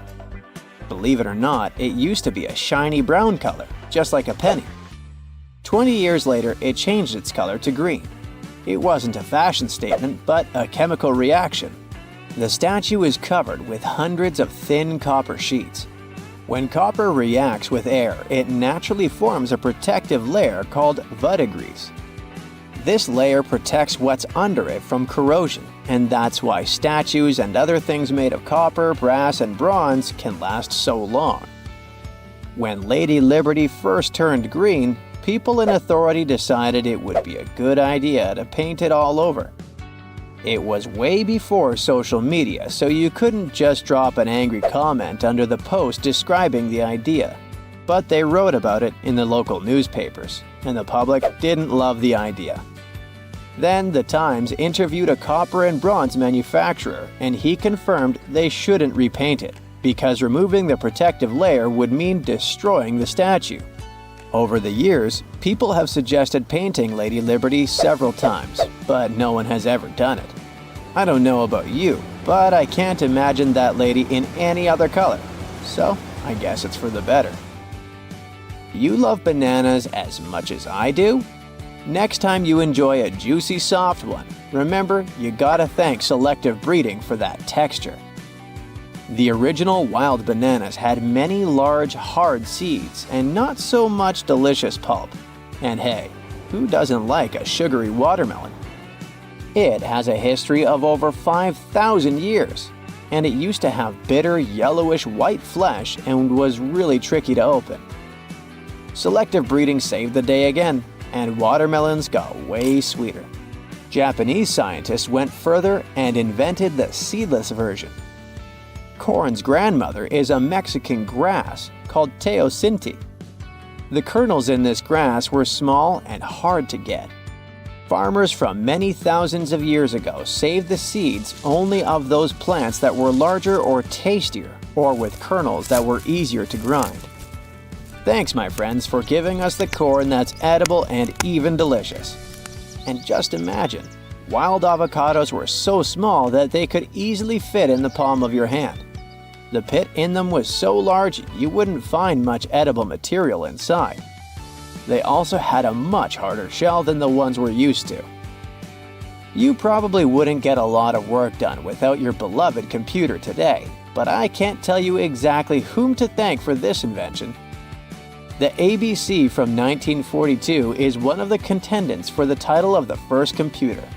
It's short for the Atanasoff Berry computer, named after its inventors at Iowa State University. The ABC weighed over 700 pounds. Yep, yours must be way lighter than that. That big boy consisted of around 300 vacuum tubes and had a rotating drum, a little bigger than a paint can, and had small capacitors on it. A capacitor is a gadget that can store an electric charge, like a battery. The ABC could solve problems with up to 29 different variables to help scientists save some time. Like modern computers, it used binary digits, ones and zeros, to represent all numbers and data. Because of that, it was possible to do the calculations electronically. And now, my favorite part, the ABC finished one operation about every 15 seconds. Just for you to compare, it's millions of operations per second now. Unlike the tech we use today, the ABC did not have a changeable stored program, so the program could only do a single task at a time. An operator had to write down the intermediate answer and then dial that back into the computer.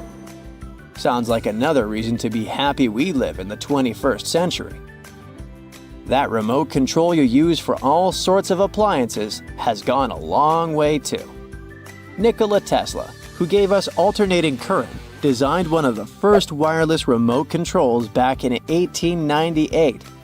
He named his invention teleautomation and demonstrated it on a miniature boat controlled by radio waves.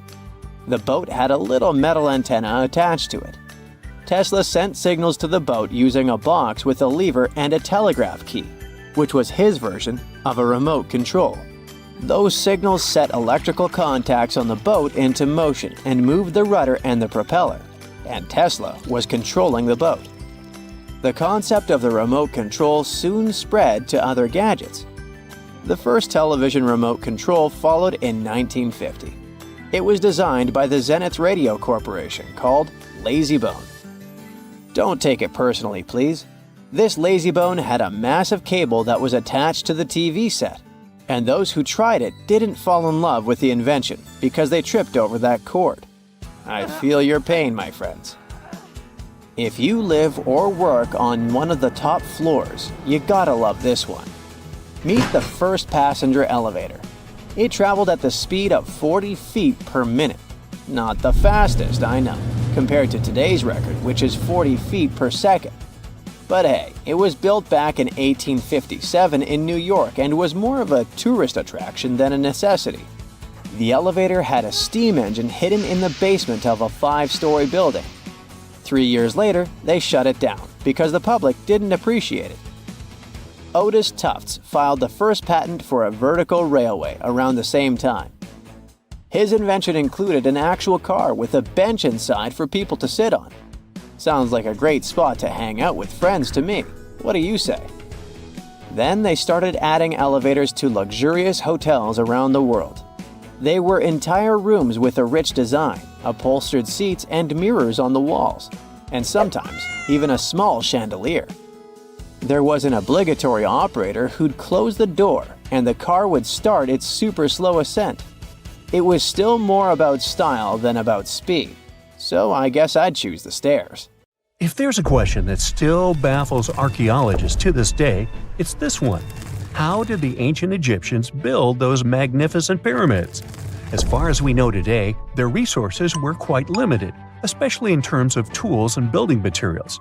We still don't have a fully satisfying answer, but hey, we've got some pretty amazing theories worth considering. The leading contender among these theories involves the clever Egyptians employing a sneaky strategy. Now picture this. They constructed a slanted and curving mound made of bricks, earth, and sand encircling the pyramid to be. As the pyramid grew taller and taller, they simply increased the height and length of this wacky structure. It's like they were playing an ancient game of Jenga. Now, how did they get those massive stone blocks up there? Well, according to the legendary ancient Greek historian Herodotus, they used sleds, rollers, and levers. It sounds like they turned construction into a supersized game of tug-of-war. And guess what? Herodotus also claimed that the Great Pyramid, the one from Giza, the granddaddy of them all, took a whopping 20 years to build. There's more. Herodotus also dropped a mind-boggling number on us. 100,000 men were supposedly involved in this pyramid extravaganza.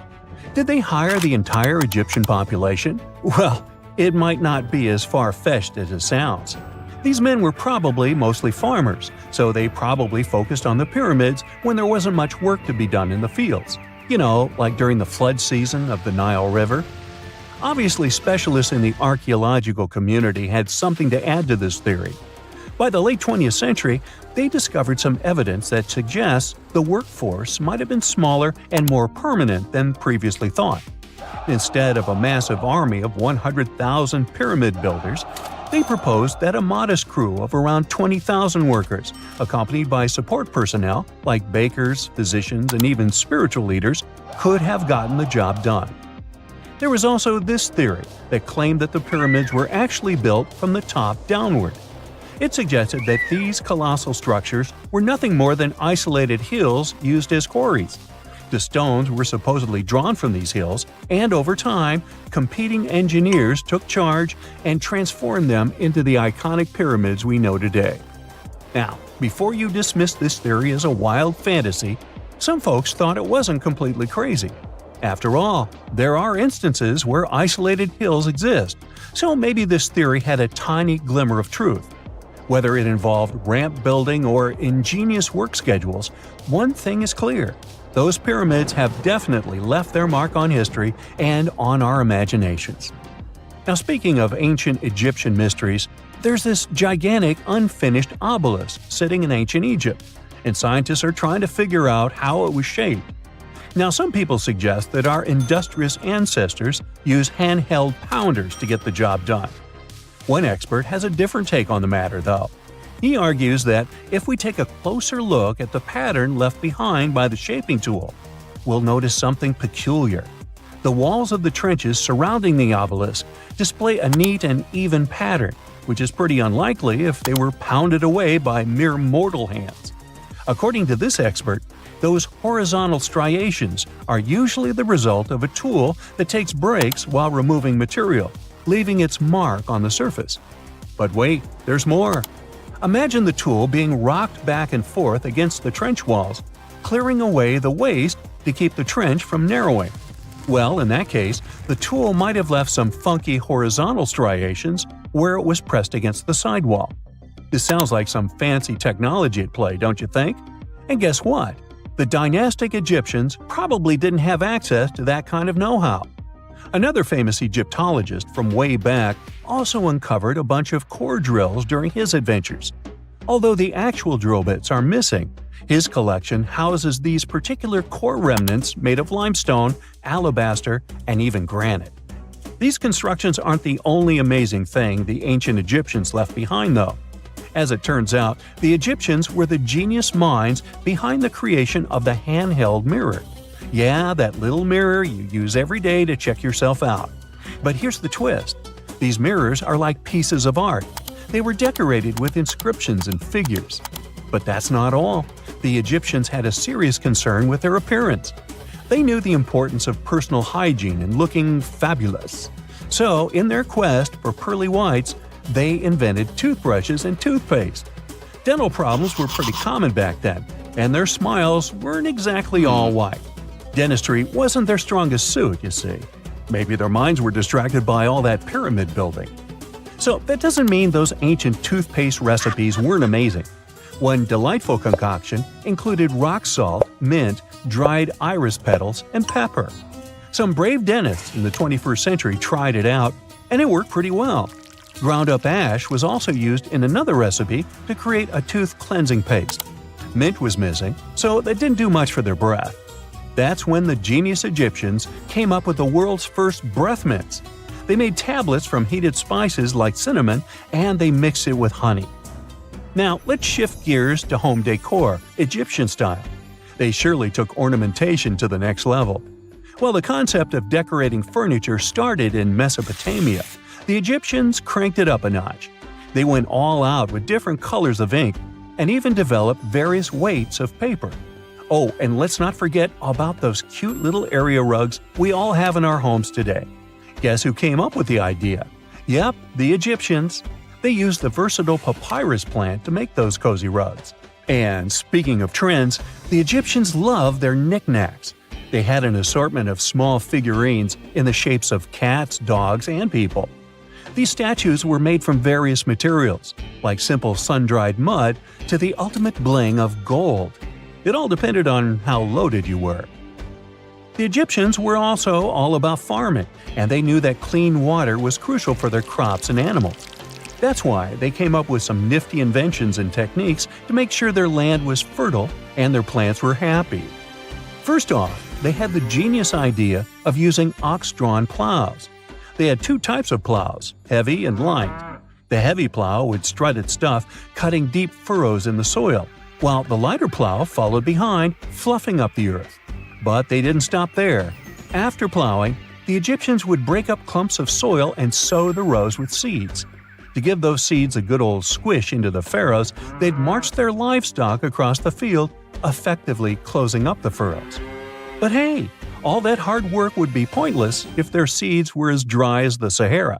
That's where irrigation comes into play. The Egyptians were so good at it that other cultures, like the Greeks and Romans, couldn't help but copy their techniques. Now let's switch gears and talk about the marvelous architecture of ancient Egypt. These folks weren't just skilled farmers, they were also architectural maestros. They built these fancy canals to carry water to farms and villages, and boy, did they know how to make those canals look pretty. Just imagine strolling along a canal lined with ornate structures. The pharaoh Ramesses the Great was quite the overachiever when it came to construction. One of his mind-blowing creations was the construction located at Abu Simbel. This building was designed so that twice a year, the sun would shine directly into it and illuminate the statues of Ramesses. And let's not forget about the corbelled arch. Without this architectural gem, we'd be missing out on some mind-boggling structures like the Great Pyramid. The Egyptians knew how to make things stand tall and proud, thanks to their engineering and construction wizardry. They built grand halls and inner sanctums that make your jaw drop. And some of these temples doubled as astronomical observatories. And now we're off to almost 5,000 years ago. Let me take you to ancient Egypt, where back in 2550 BC, guess what? The construction of the Great Pyramids of Giza started. People learned to build cathedrals and skyscrapers, but it wasn't until recently that these massive buildings appeared. It's still a mystery to even modern scientists how these pyramids were built 5,000 years ago. No wonder they are one of the 7 wonders of the ancient world. They're also the oldest of them and the only wonder of the ancient world that still exists in the 21st century. It must have taken a lot of cooperation to build a thing that massive, even for today's metrics. But the Giza pyramids weren't the first pyramids ever. The first one, called the Step Pyramid, was built around 80 years before the first Pyramid of Giza, in 2630 BC, for King Djoser. It wasn't meant to be extraordinary, but ended up being quite impressive. It was a pyramid of 6 stepped layers of stone. It was 204 feet high, which is as tall as a 19-story building. And it was the tallest building that existed at that time.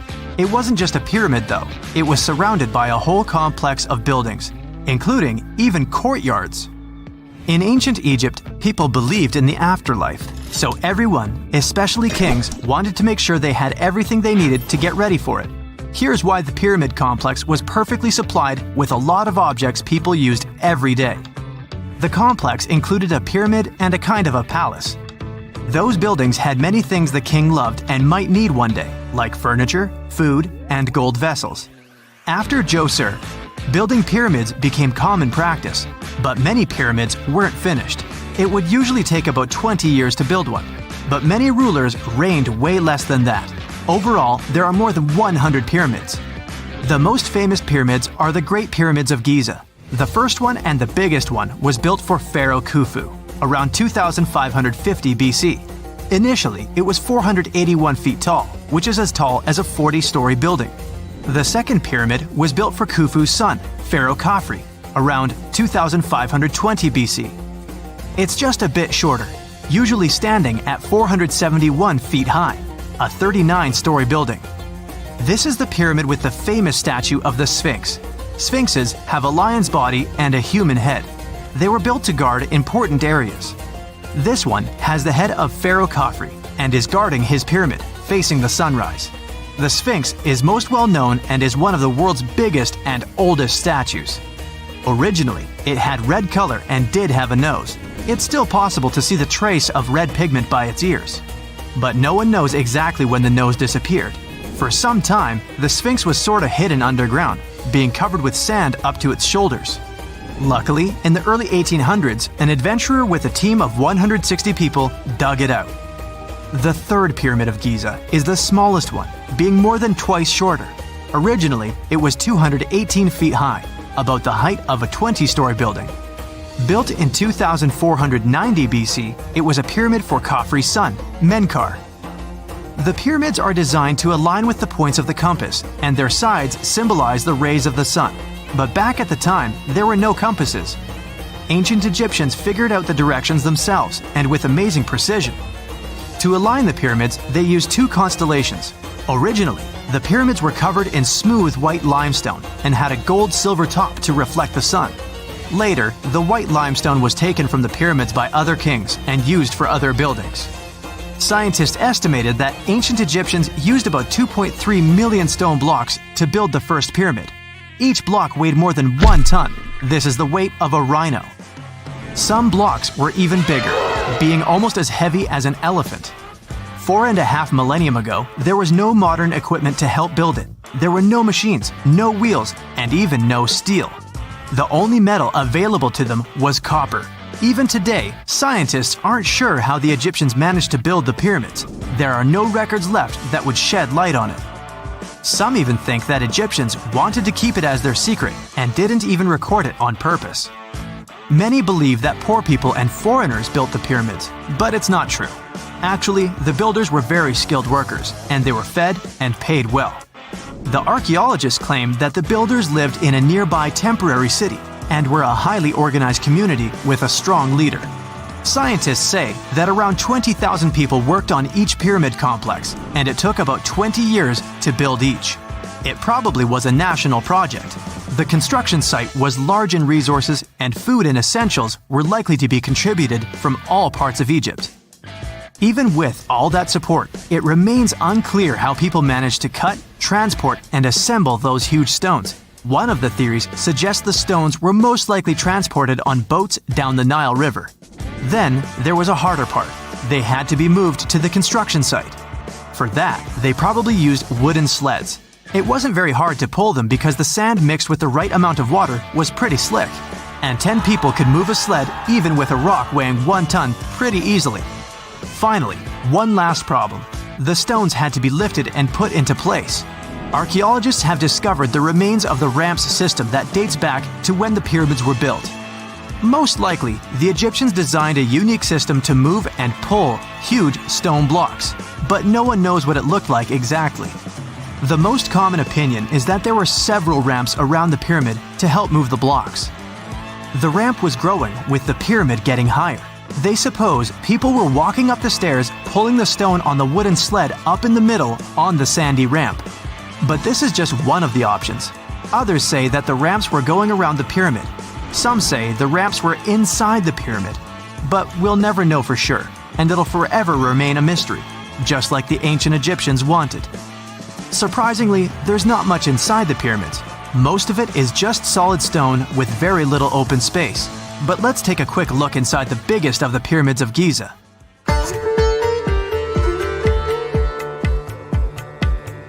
From the entrance, there are 2 stairs, one going down and the other one going up. The descending one takes you to a chamber located underground. That's where the pharaohs are, but not in this pyramid because Khufu wanted to stay higher. The underground room is partly unfinished. The room with Khufu's sarcophagus is called the King's Chamber. It's upstairs and then through the tall and long Grand Gallery. Below the King's Chamber, there's a room called the Queen's Chamber. There are no queens though, and no one is sure why the room is called this. Unfortunately, none of these have any hieroglyphs on the wall. They're just bare. If you want to see them, you should go to the other rooms that are decorated. Those pieces of art are depictions of ancient Egypt's culture and daily life. The texts allow researchers to study their language and grammar. Sadly, the treasures that once were here in the pyramid are long stolen. From that room, there are several tunnels for an unknown purpose. There are many tunnels and passages inside the pyramids. There are many chambers and shafts and secret ways. Scientists have been sending little robots with cameras there for some decades already. And the robots did discover another chamber a bit upstairs with hieroglyphs on the walls. But even today, much of the pyramids is still unknown, and there's no so-called building plan of the pyramids. Egyptians did create a mystery no one can crack for 4,500 years already. Scientists recently started to X-ray the pyramid to learn what's inside it without entering it and its narrow, mysterious tunnels. Most people know that pyramids were built as grand tombs for the pharaohs, designed to ensure they had a smooth journey to the afterlife. The Great Pyramid of Giza, for instance, was constructed for the pharaoh Khufu.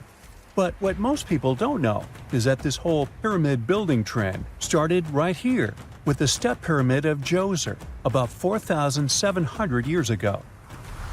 This massive structure was built for Pharaoh Djoser, a ruler from Egypt's 3rd dynasty. It rises 7 layers high above the ground and stands about 200 feet tall. We think of it today as a phenomenal architectural project, but for ancient Egyptians, the step pyramid of Djoser turned out to be more like a massive experiment, a trial run, if you will, to perfect their building skills before they moved on to even more ambitious pyramids. Reaching new heights is super exciting, but the real mystery is what is going on below the ground. In this pyramid's underground labyrinth, there is a network of tunnels stretching about 3.5 miles long, and some researchers believe these tunnels might have been part of a sophisticated water system that could completely change what we think about pyramid construction. Let's talk about this massive complex located in Saqqara. Surrounding the pyramid, there's what's known as a dry moat, a continuous trench that is up to 164 feet wide and almost 2 miles long. It forms a sort of rectangular shape around the pyramid. This trench has an average depth of about 65 feet. Now, if you were to add up all the earth and rock they dug out to create this moat, it would be about 10 times the volume of the step pyramid itself. For the longest time, people just assumed this trench was nothing more than a huge quarry, a place where they dug up stone and clay to build the step pyramid. Makes sense, right? But when you take a closer look, it doesn't add up. The trench is too narrow and deep to be practical for mining, and its layout doesn't match anything we know about ancient Egyptian quarrying methods. Plus, some sections of the trench are actually covered with a rocky ceiling, which would have made it nearly impossible to use as a quarry. Another theory suggests that the dry moat had some kind of spiritual significance. Maybe it was a sacred place, where souls of nobles gathered to serve the late king in the afterlife. There are even niches in the walls that work as a hint at this spiritual function. But most researchers believe that this purpose likely developed much later, long after the complex was built for Djoser. So, what was the moat really designed for? In 2020, a researcher came up with a pretty intriguing idea. It is possible that this trench was actually designed to collect and manage water, especially after heavy rainfalls. Now, that makes sense when you consider the location. The moat sits in an area that could easily have been flooded by runoff water from nearby plains. This could also explain why the trench wasn't used for new graves until much later when the climate became drier and less prone to flooding. The story becomes even more intriguing as this trench appears to be part of a larger, more complex hydraulic system within the Djoser complex. It is like the trench has several compartments, carefully carved out of the rock and connected by tunnels. These compartments likely served as a part of a water treatment system, where water would flow from one compartment to the next, getting cleaner as it moved along. Now, here is where things start to tie into the pyramid itself. The Djoser complex has a series of underground shafts, and some researchers think that water from the moat's deep trench might have been used to power a hydraulic lift system, and this giant water-powered elevator could have been used to raise the heavy stones needed to build the pyramid. It worked like a volcano, but instead of lava, water did the heavy lifting. Imagine a big deep hole in the ground at the center of the pyramid site. Inside this hole, there was a huge wooden platform, kind of like a giant raft that could move up and down. When the workers wanted to lift a heavy stone, they would fill the hole with water. As the water rose, the wooden platform started to float up, carrying the stone with it, almost like a giant water-powered elevator. When the stone reached the right height, the workers slid it off the platform and onto the pyramid. The idea is that water from the deep trench, after being cleaned and filtered, would flow into these shafts. A massive float, possibly made of wood, would then rise as the water filled the shaft, lifting the stones up to where they were needed for construction. Once the stone was in place, they'd let the water out, lowering the platform back down to the bottom, ready to lift the next stone. This fancy hydraulic lift system could have been a game changer, making the whole building process a lot faster and more efficient without using a lot of workforce. It is like the ancient Egyptians were already embracing the whole idea of work smarter, not harder. But of course, not everyone is on board with this theory. Some experts argue that the area where the step pyramid of Djoser was built couldn't have held enough water from occasional rains to maintain such a fancy hydraulic system. The main theory suggests that, in the past, there might have been some kind of lake nearby that would have filled up after a period of rain, and this lake could have supplied water to the complex's hydraulic system. But there is no mention of such a lake in any ancient Egyptian writings, so it might be more of a what-if situation than a reality. And then there's the issue of the hard work itself.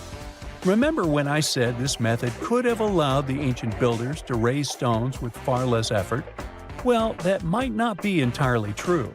According to some experts, just building this hydraulic device would have required a lot more heavy work than simply moving the stone blocks using good old-fashioned manpower. And let's not forget, the step pyramid of Djoser is like a baby pyramid compared to those that came later.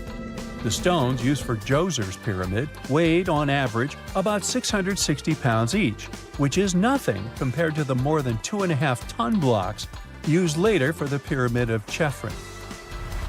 If this cool water lift theory gets completely ruled out, we still need to explain how this pyramid was built in the first place. To answer that, we need to rewind a bit and talk about the original plans. See, before Djoser's tomb became a pyramid, the idea was to construct a simple mastaba. This type of tomb was pretty common in earlier periods, a flat-roofed, rectangular structure with sloping sides. But after the original mastaba was finished, they decided to expand it a bit by adding more layers on top. And then they added even more layers, until the construction reached 6 distinctive steps, each one smaller than the previous. And they probably did all this by raising those heavy stones using ramps, not a water-powered elevator. There is still so much we don't know about the step pyramid of Djoser. More research is definitely needed to fully understand how this system worked, or if it even existed at all. But the idea of using water to help build the pyramid adds a whole new layer to our understanding of ancient Egyptian engineering. It's a powerful reminder of just how clever and resourceful those builders were, using the natural landscape and the power of water to create one of the most iconic monuments in history. It's 1898, and you're taking part in excavations in Saqqara. This place, not far away from Cairo, is full of ancient tombs and pyramids. You're in your Indiana Jones mood and hope to find something really phenomenal to become famous. Gold, manuscripts, treasure maps. mummies of famous pharaohs. Wait, a wooden bird? You're really disappointed, as it looks like a regular toy. An old one, but still. Little do you know that years later, someone would propose that your bird was actually an ancient monoplane. So the artifact, nicknamed the Saqqara bird, is made of a sycamore tree. The birdie has a wingspan of just 7 inches and weighs around 40 grams. A perfect original souvenir from Egypt, I would say. It's over 2,000 years old and looks pretty plain, without any carvings of feathers or other intricate ornaments. It has a beak and eyes, though, which makes our find look like a hawk, the emblem of the deity Horus. Its tail is rather unusual as it's squared, looks weirdly upright, and it seems like the sunken part of it was the place for a now missing piece. Humans love solving a good mystery, so there have been several attempts to explain the use of the birdie. First, quite simply, is that it was a ceremonial object. The second idea is that it was a toy for a child from some well-off family. It could have been some sort of boomerang, which was a popular concept in ancient Egypt. Then there was a theory that the bird had been used as a weather vane. But this one has been debunked as the figure doesn't have any holes or markings, except for the one made at the museum in Cairo to fix the exhibit on a stick. So there was no way to hang it in the past. Almost a century after the bird was found, Egyptologist Dr. Khalil Masiha proposed a new theory that it could have been a model of a monoplane. He believed the bird was missing a horizontal tailplane. Otherwise, it had its wings set at a right angle, similar to that of modern planes. It could have worked to generate the aerodynamic lift necessary for flights. Dr. Masiha also claimed that it was common at that time to place miniature models of technological inventions in tombs. So, did the ancient Egyptians really invent the plane in 200 BCE? That would make the Wright brothers, who are considered the inventors of aviation, really upset. They made one of their first flights only in 1903.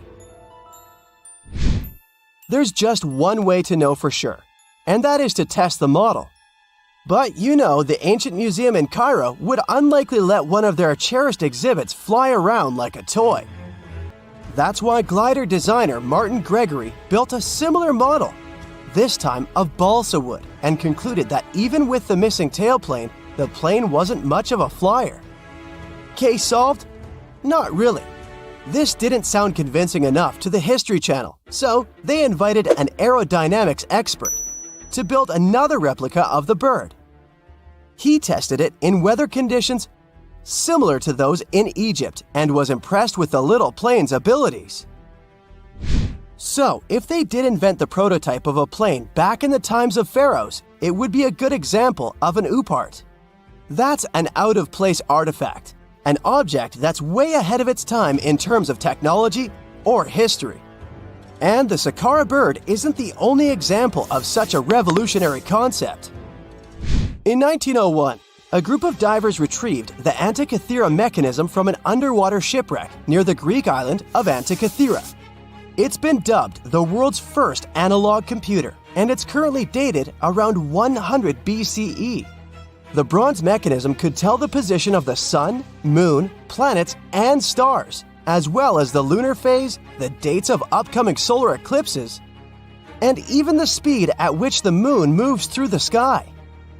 No one's sure who used it and how or where it was made. But it's obvious that it's extremely precise and way too advanced for its time. The first flushing toilets in the world were invented in the middle of the 20th century. Just kidding. The ancient Minoans on the Mediterranean island of Crete and the Indus Valley civilization both came up with this brilliant invention at the same time, around 4,000 years ago.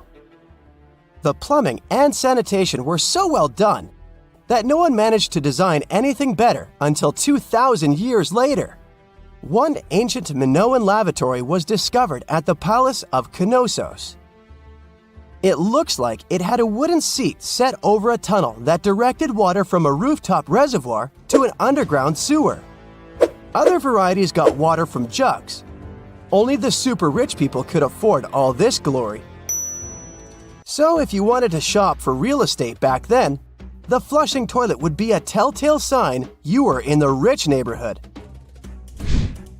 Automated doors became a cool, seemingly new invention back in 1931. But the technology behind them is actually much older. Think the 1st century CE old. Mathematician and engineer Heron of Alexandria came up with a hydraulic system to open and close temple doors. To bring it into action, you need to light a fire to produce heat. There was a brass pot under the fire, half filled with water. The inventor connected the brass pot to containers that acted as weights. When the fire was burning, the water moved into the containers. They went down and pulled the ropes. It was nothing like a supermarket door that opens in front of you before you even have time to think. Heron's door took hours to open, and there was no way to stop the process. That's why they only opened the doors once a day before people entered the temple, to add some mysticism at the temple during ceremonies. Spooky. Looks like the first ever battery was invented in Baghdad around 2,000 years ago. A German archaeologist found this oval-shaped clay jar in 1938. Scientists are still not sure what purpose it served and who exactly invented it. There is a theory that it was used for electroplating objects with precious metals. When they filled it with a weak acid like vinegar, the battery produced around 1 volt of electricity. Another theory says it was a vessel for sacred scrolls. Would you like to buy contact lenses designed by Leonardo da Vinci himself? In 1508, he invented a glass lens with a funnel on one side. You were supposed to wear it with water inside to improve your vision. Sounds a bit uncomfortable, doesn't it? So, around a century later, French scientist René Descartes decided to improve the idea and make the cornea contact the future lenses. Contacts because they contact your eyes, get it?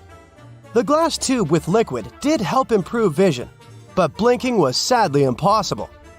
2.5 centuries later, new technologies in the glass industry let scientists design contacts that would fit in the eye and even let the wearer blink. Thanks, guys! Still, those lenses were made of heavy blown glass and didn't let the eye breathe. About 50 years later, contacts became plastic, lightweight, unbreakable, and scratch-resistant, but still covering the entire eye. And then, in 1948, an English optical technician accidentally sanded down a plastic lens and figured out they'd still be in place even if they covered only the cornea. Imagine you're living in 19th century London and need to send a message to New York. It would have taken about 10 days to get there by ship. So when delivery time went from days to hours in 1858, it was a true sensation. The first message was sent by Queen Victoria herself. It was all made possible thanks to the transatlantic telegraph cable, running under the ocean. Sadly, the new cool invention only lasted a few weeks. It took years to bring it back to life.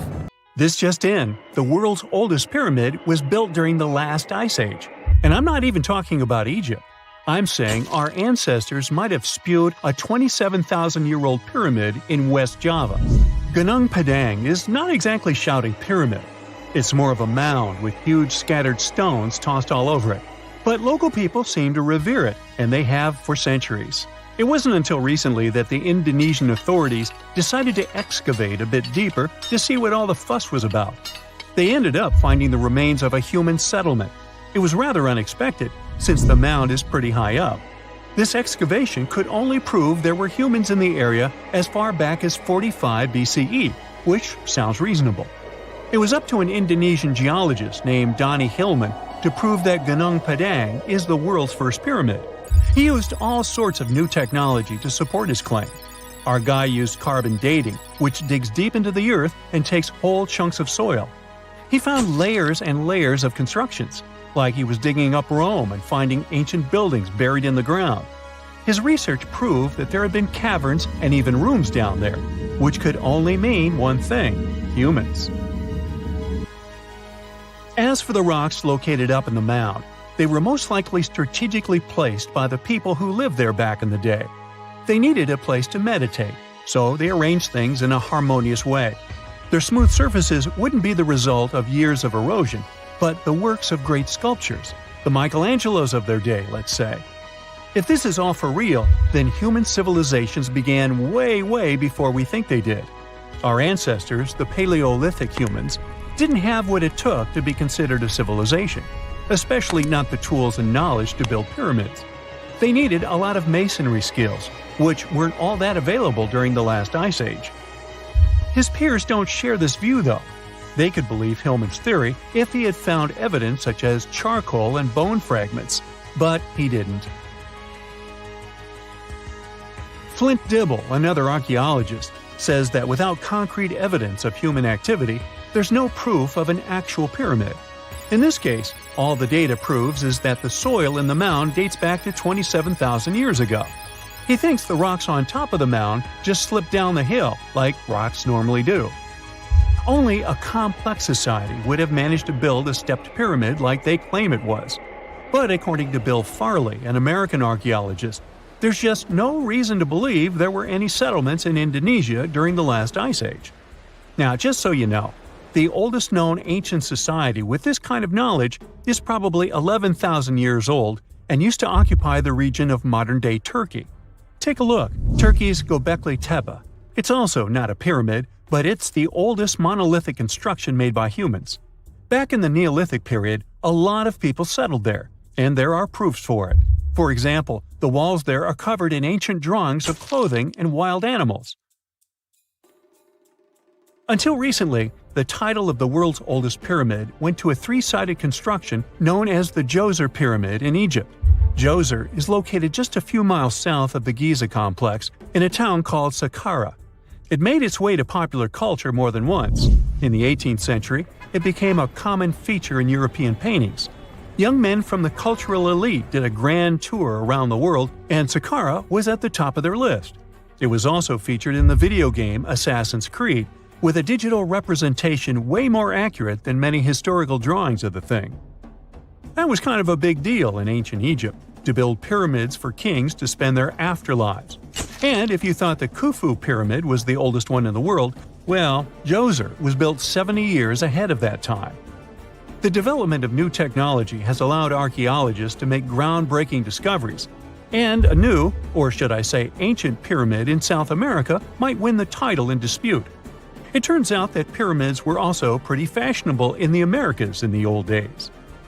Among them are the iconic pyramids of Guatemala's Tikal Temple Complex, the same ones that appeared in Star Wars No. 4. But to find the oldest pyramid in the Americas, one would have to travel to Peru.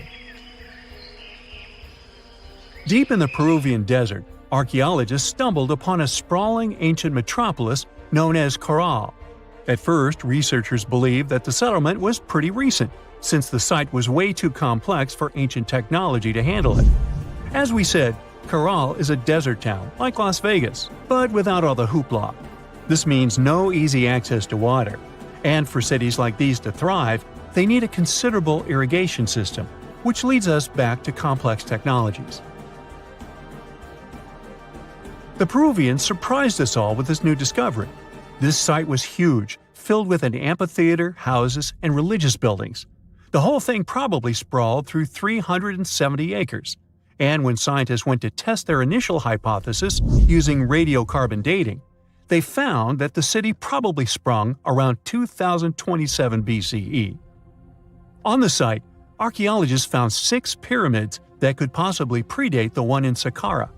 As far as they know, both civilizations coexisted in the same time period, in opposite parts of the world. But since researchers can't pinpoint the exact age of Caral's pyramids, it's pretty hard to guess which civilization completed their pyramid first. If only we had a crystal ball. Now, it just so happens that the shape of a pyramid is something that nature is able to produce all on its own, leaving us modern-day humans a bit confused. A classic example is the Japanese site of Yaonagani, which also goes by the name of Japan's Atlantis. The entire monument is about the size of 5 football fields and the height of a 5-story building. Explorers and scientists believe that Yonaguni dates back to 10,000 years ago.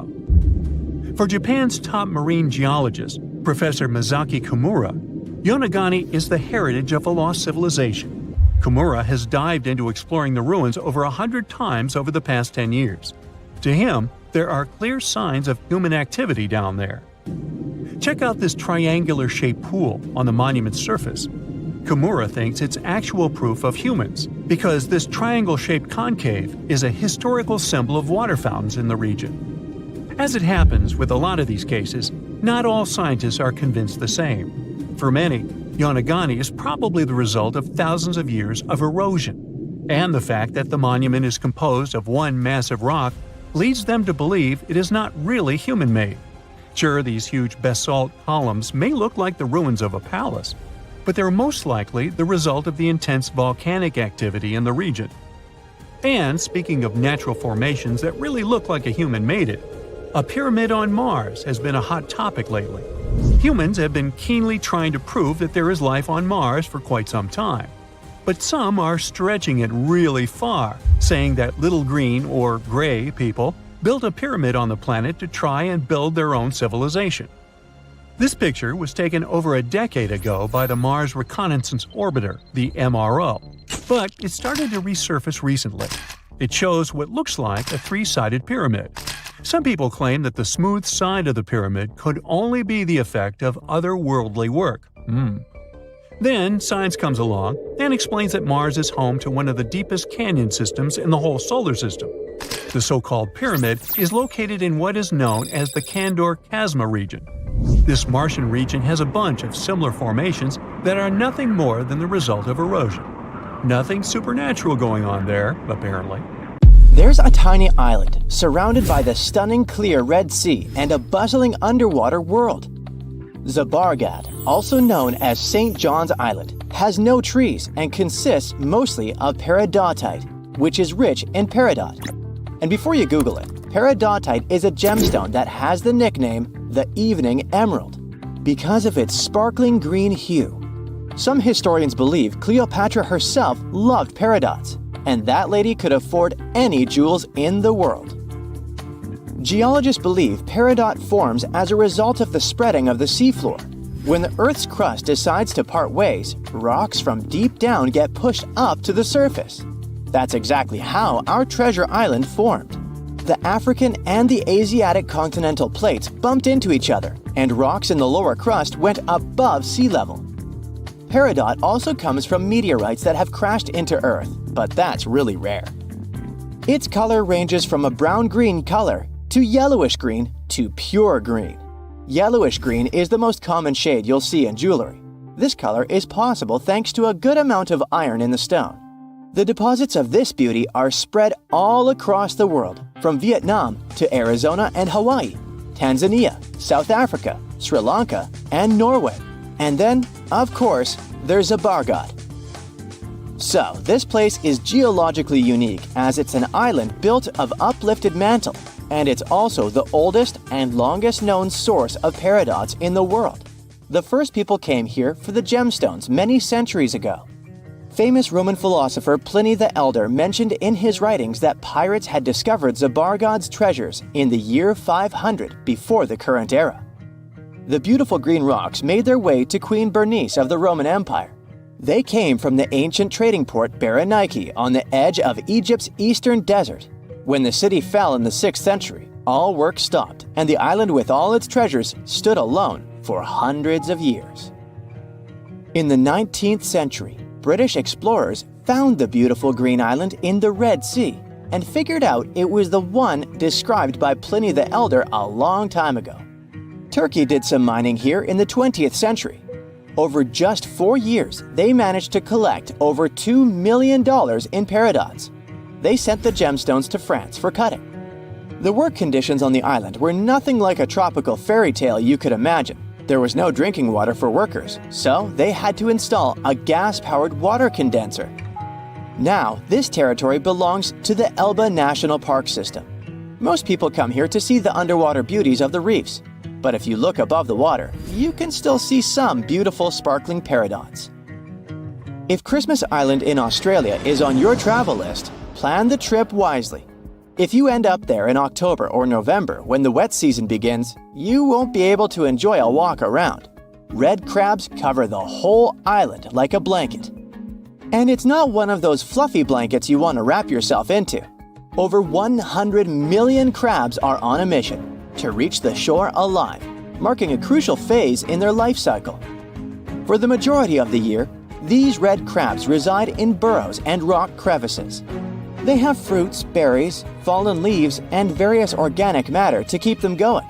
But when the dry season is over and the moon is in a specific phase, they know it's time to go. When they reach the coast of the Indian Ocean after several days of migration, they create deep burrows where females will eventually hatch their eggs. Once the burrows are ready, the male crabs return to the rainforests and the females stay at the beach for at least 12 days to keep the family going. The new parents are so smart, they follow the moon to pick the perfect moment with a milder tide to carry their eggs to the water. Once they hatch, the crabs bring their new family members back inland. There, they wait for the rainy season again to keep the circle of life going. To safeguard this magic, authorities close road in areas where crab migration takes place. Japan has a brand new addition to its archipelago. The world's newest landmass literally popped up in November 2023. This unnamed island is just over 300 feet in diameter. It's made of pumice and tuff left by an undersea volcano that kicked off its eruptions in October. The volcanic hustle has quieted down since then, and the waves are eroding chunks of the newly found land. Without lava flows to create a sturdy protective crust over the soft volcanic debris, the future of this freshly formed island is unstable.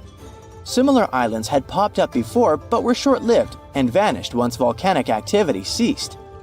An island born in 2021 the same way is still visible today though, so the newborn island might have some life prospects.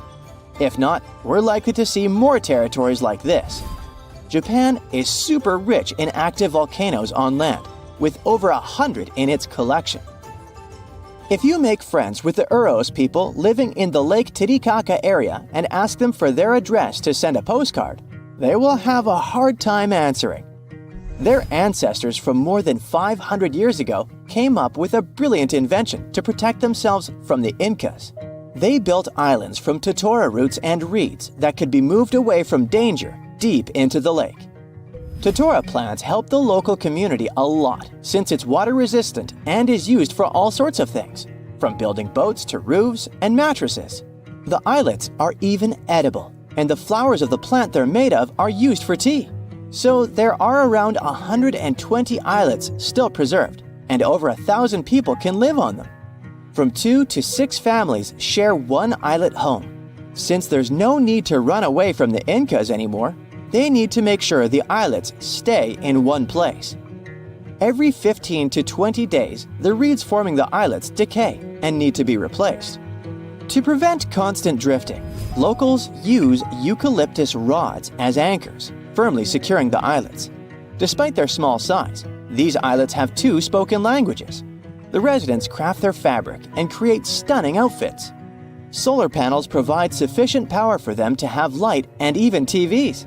The main islet has a radio station, and the locals have embraced tourism. You can make a reservation online and experience the floating life yourself. Some islands pop out of nowhere, and others disappear without a trace.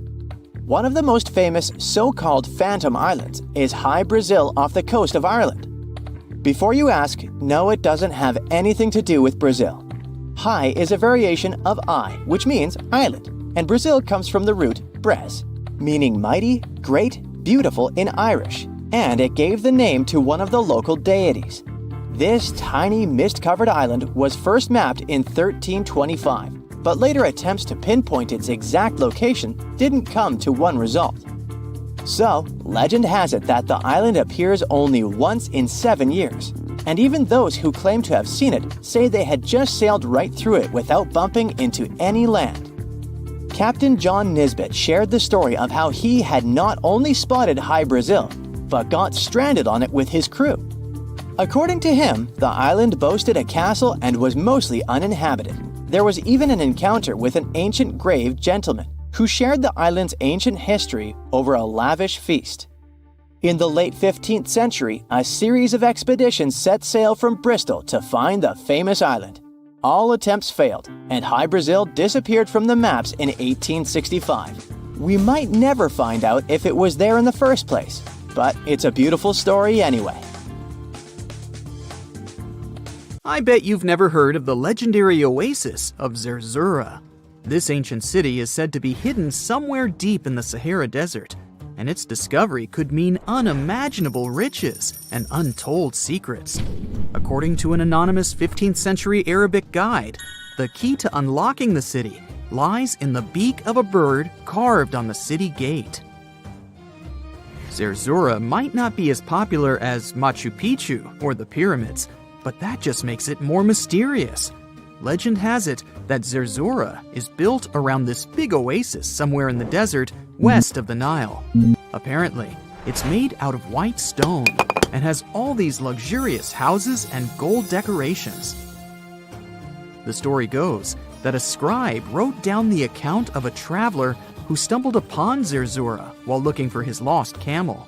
At one point in his journey, the man got caught up in a sandstorm, where he got separated from the rest of his group. The traveler kept wandering in the desert for days, and then, out of nowhere, two men showed up and guided him to the city of Zerzura. The traveler described this city as an oasis filled with little birds and made out of pure white stonework. The city is also said to be guarded by giants. In 1835, an English Egyptologist named John Gardner Wilkinson mentioned the city in one of his books. He spoke to a man from Egypt who found the city by accident after days of wandering through the desert. He mentioned some ruins, unusual stonework, and a large oasis surrounded by palm trees. The man even gave some instructions on how the city could be found, indicating that it might be in the western desert of Egypt. But here's the kicker. Even though a group of explorers went out to find Zerzura, they didn't succeed. At the same time, they did stumble upon a bunch of previously unknown oases. In the early 1900s, numerous expeditions were sent to find the city, including one with a fleet of Ford Model A trucks. But, alas, none were successful. Others say Zerzura did exist at one point, but not anymore. It's possible it was swallowed by the desert. It's believed that back in the day, the Sahara Desert was actually green. Scientists even found traces of ancient rivers that flowed through the area 100,000 years ago, creating green corridors across the desert. But Zerzura might have never been real to begin with. Maybe it only existed in the minds of people, a figment of their imagination as they were struggling in the African desert. For thousands of years, people have been obsessed with the hunt for another lost city, Atlantis. But if this place really existed, where on Earth, or under the sea, could it be? According to Plato, Atlantis was an actual place, and it was supposedly located somewhere in the Atlantic Ocean, near the Strait of Gibraltar. But how did this mythical city become synonymous with a perfect, paradise-like society? Well, you can thank Ignatius Donnelly for that. The American writer published a book in 1882 where he outlined 13 hypotheses about the existence of Atlantis.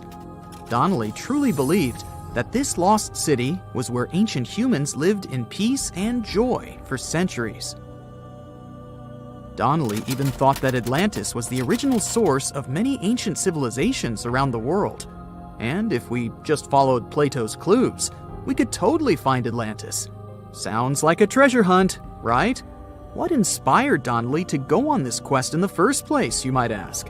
Apparently, an amateur archaeologist discovered the city of Troy, using Homer's The Iliad as a guide. Well, if Troy was real, then why not Atlantis? Back in the day, some people believed that America was the legendary Atlantis. Columbus really stirred up some excitement when he brought back news about the New World to Europe. But the real hunt for Atlantis didn't really start until the 20th and 21st centuries. Some people tried to connect the dots between a volcanic eruption on the island of Santorini and the destruction of Minoan settlements. But in 2018, a team of investigators claimed they had nailed it, announcing they had discovered concrete proof that Atlantis had existed. What was their evidence, you ask? A series of mysterious circles in a national park in Spain. But the circles turned out to be nothing more than experimental ponds for studying zooplankton. Let's face it, there's no real evidence that Plato's lost city of Atlantis actually existed. But it doesn't make searching for it any less exciting, does it? The Fountain of Youth isn't a lost city per se, but it is another mythical location that many have claimed to have stumbled upon over the years. Long ago, people were obsessed with the idea of living forever, or at least extending their lives as much as possible.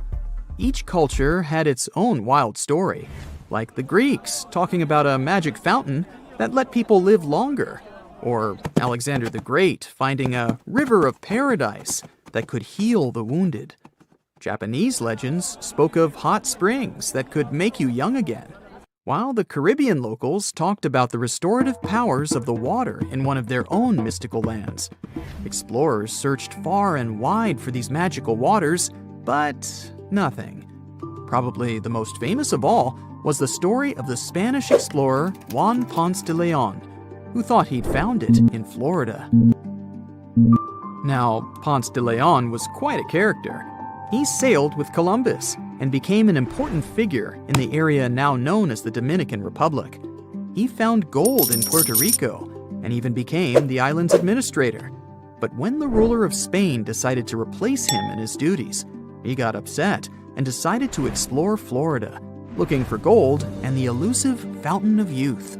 He explored the Bahamas, but sadly, he didn't find any gold or magic water. He did, however, make his way to Florida. He explored the coast and even discovered the Gulf Stream. Unfortunately, his last expedition didn't go well, and he was wounded. But the legend of him searching for the Fountain of Youth lived on. Even though historians don't think he was really looking for the Fountain of Youth, thousands of people visit the Fountain of Youth Archaeological Park every year to try the sulfur-smelling water. It's the oldest attraction in Florida, which has been around since the 17th century. Some say the water has unusual properties, but I'll leave that up to you to decide after you visit this place. Norse mythology has its own mysterious land called Thule. It's said to be somewhere between Scandinavia and Iceland, where the sun barely shines and the cold bites hard. The folks there survive on a diet of millet, herbs, fruits, and roots, washed down with a grain and honey brew. As for its exact location, scholars can't seem to agree on it to this day. The legendary ancient Greek explorer Pytheas was said to be the first to stumble upon Thule during his quest for tin mines. He sailed his way up north, passing by Scotland, and after 6 long days of sailing, he reached Thule. The people there, according to Pytheas, were quite primitive, but that's no surprise since they were just simple farmers living off the land. They showed Pytheas where the sun set on the shortest day of the year. They also told him that in winter, the sun never rose at all, and in summer, there was no night. For many years, historians have been debating the true identity of this mythical land of Thule. Some say it's Iceland, while others claim it's Norway. A little bit of progress has been made recently with the help of a team of researchers. If their findings are correct, Thule might be the elusive island of Smola. That's farther south than any of the Norwegian islands that were on the list of contenders. It may be too soon to celebrate, but it does look like Thule has finally been found. So hi, how about exploring some cool and unusual artifacts from the past? Let's go! Have you ever heard of Chinese magic mirrors? These mirrors were made of solid bronze. They had 2 sides. The front was a shiny polished surface, similar to our typical mirrors. It was the back that did the magic. When bright light fell on the mirror, it looked as if it was transparent, and the pattern on the back of the mirror got projected onto the wall. The backside could have different designs on it, depending on what its creator wanted to depict. Since the mirror was made out of bronze, no one expected this optical illusion to occur. These ancient artifacts date back to 2900 to 2000 BCE. They became popular in China and were produced in large numbers at the time.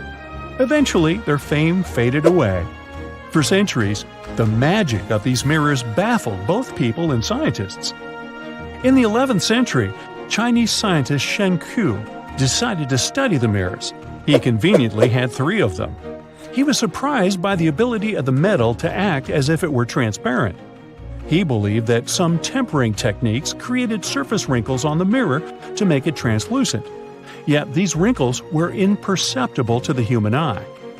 It turns out he was right.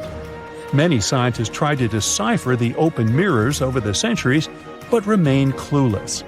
Finally, in 1932, William Bragg discovered that Shen Ku had been right about imperceptible surface wrinkles all along. Every once in a while, people open multiple tabs in a browser and come to a point where there's no room for a new tab. Apparently, this had also been happening long before computers and the internet were invented. Meet the 16th century browser. This is a full-size book wheel. It's kind of a custom-made rotating bookshelf. Gregory Hayworth, a specialist in textual science, says that this tool has a system of epicyclic gears. That means that the book wheel has a working principle like a planetary system. One gear rotates around another. The shelves of the device maintain a constant 45-degree incline that holds the book securely as the giant wheel turns. Back then, people used the tool while writing encyclopedias and editions of classical works. In this kind of work, a person has to have many books open simultaneously so that the information from multiple sources can be gathered easily.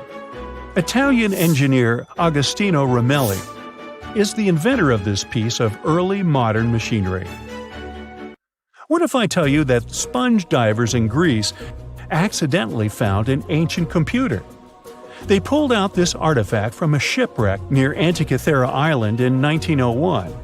Scientists called it the Antikythera mechanism and labeled it as the first mechanical computer. The machine looks like a hunk of bronze, but it has some kind of mechanism composed of gears and wheels. So, experts first assumed that it was an astronomer's tool. After an X-ray scan, though, they found out that the instrument was far more complex than they thought.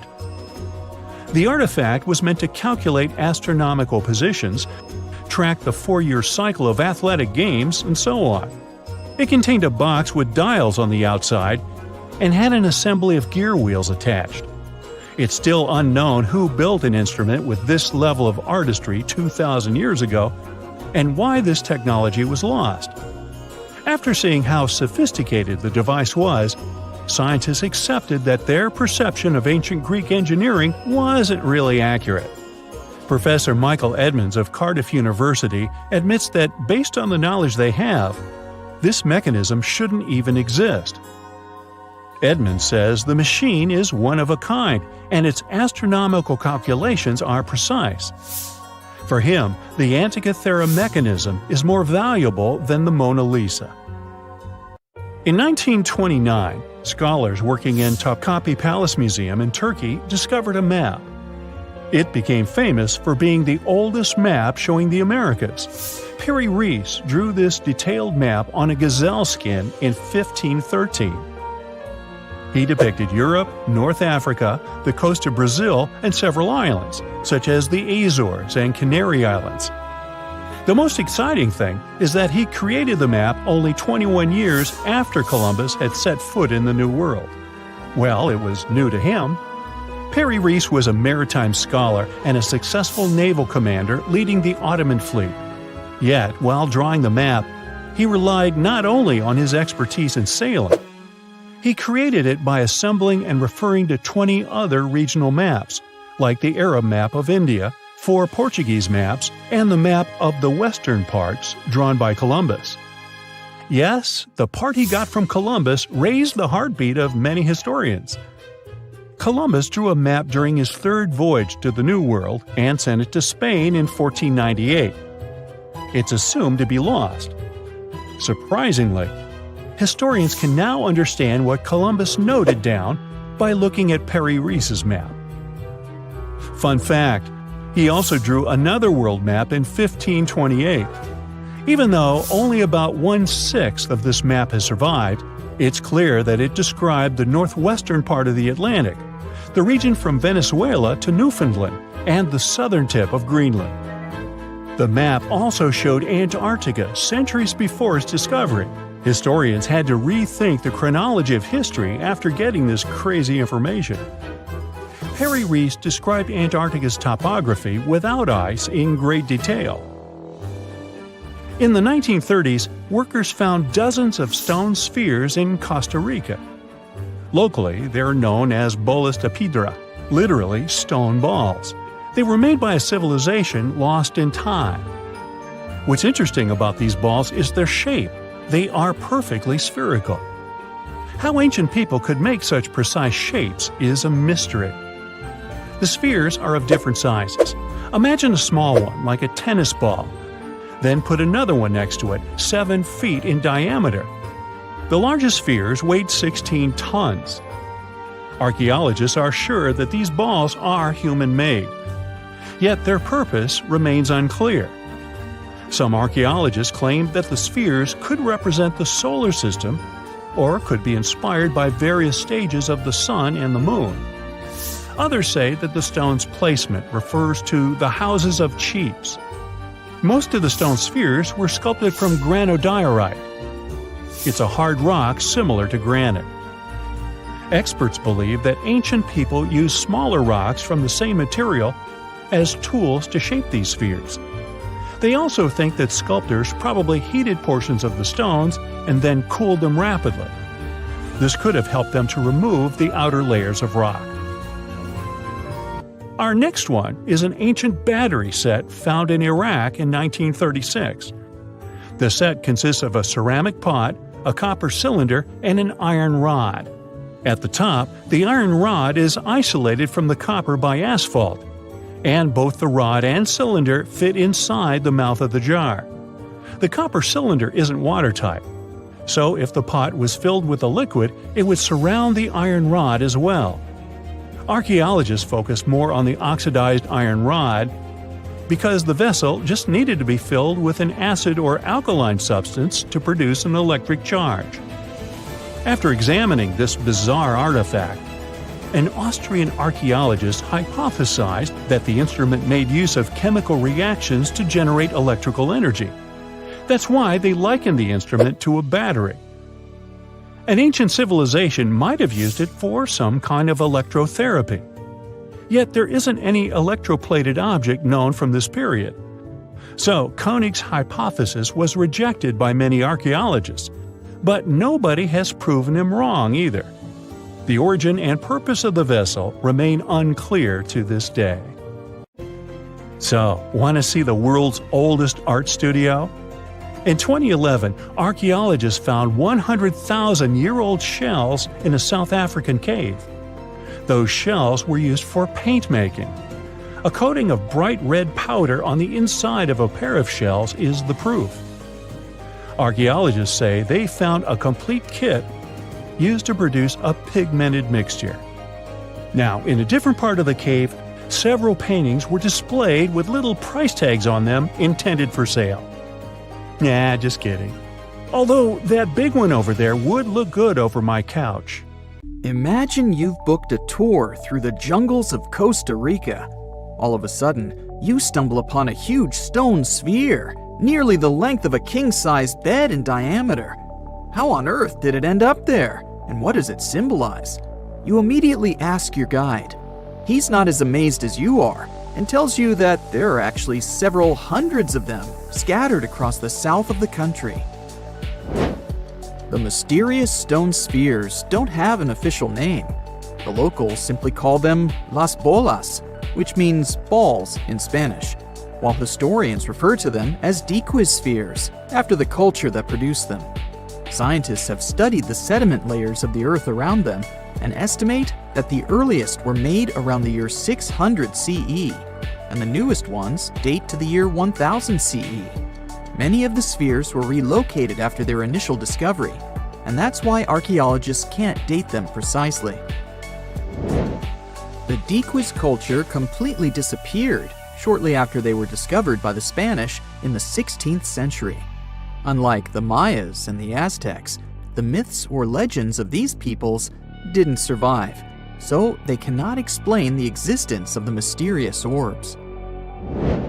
More than 300 of these objects have been discovered so far, with some being smaller than 1 inch in diameter, and the largest measures 6.6 feet in diameter, standing taller than most humans.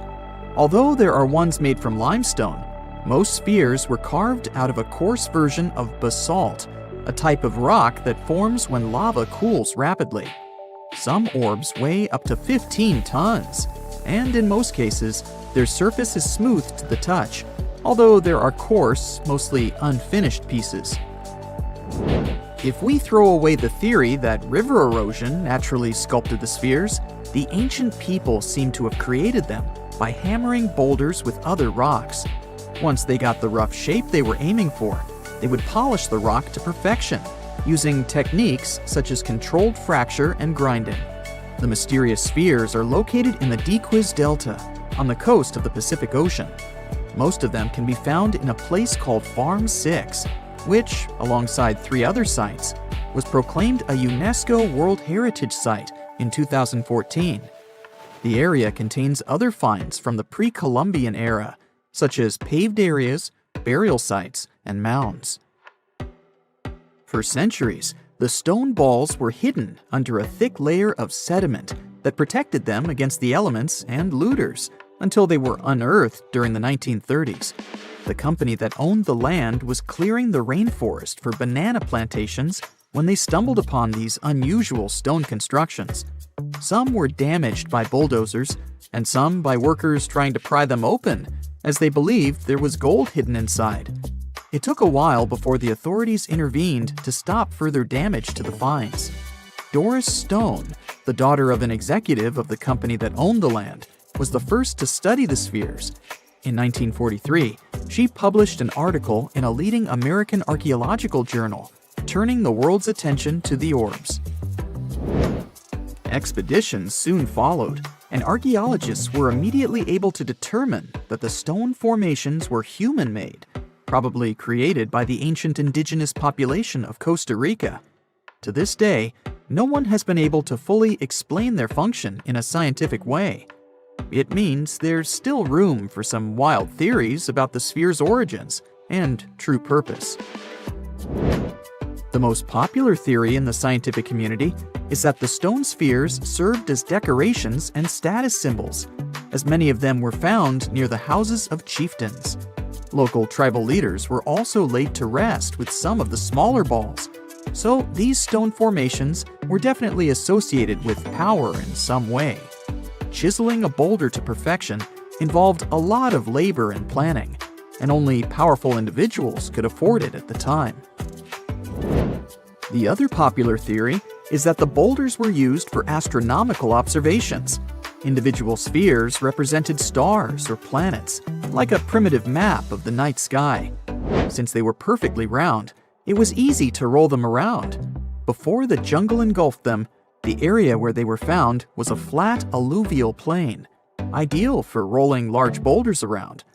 Another version of this theory suggests that the stones were used as boundary markers, much like modern border stones, which are also mostly made from stone.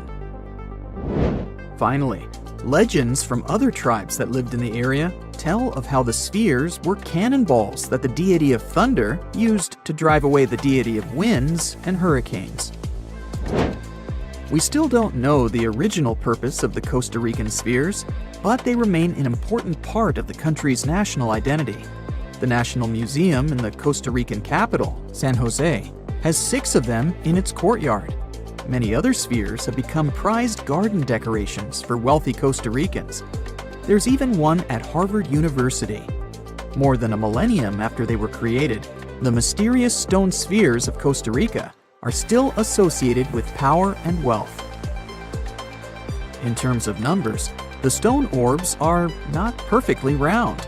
They are rated as nearly perfect, at 96% spherical in shape. And while even that is pretty impressive, the spheres of Costa Rica are not the only ones of their kind. Nearly a decade ago, workers came across mysterious giant stone spheres deep underground in a coal mine in northern Asia. The surface of the spheres, which measured a little over the length of a human footstep in diameter, was unusually smooth, and people tried to explain it somehow. Some were certain they were out of this world, and others suggested the spheres were actually petrified dinosaur eggs.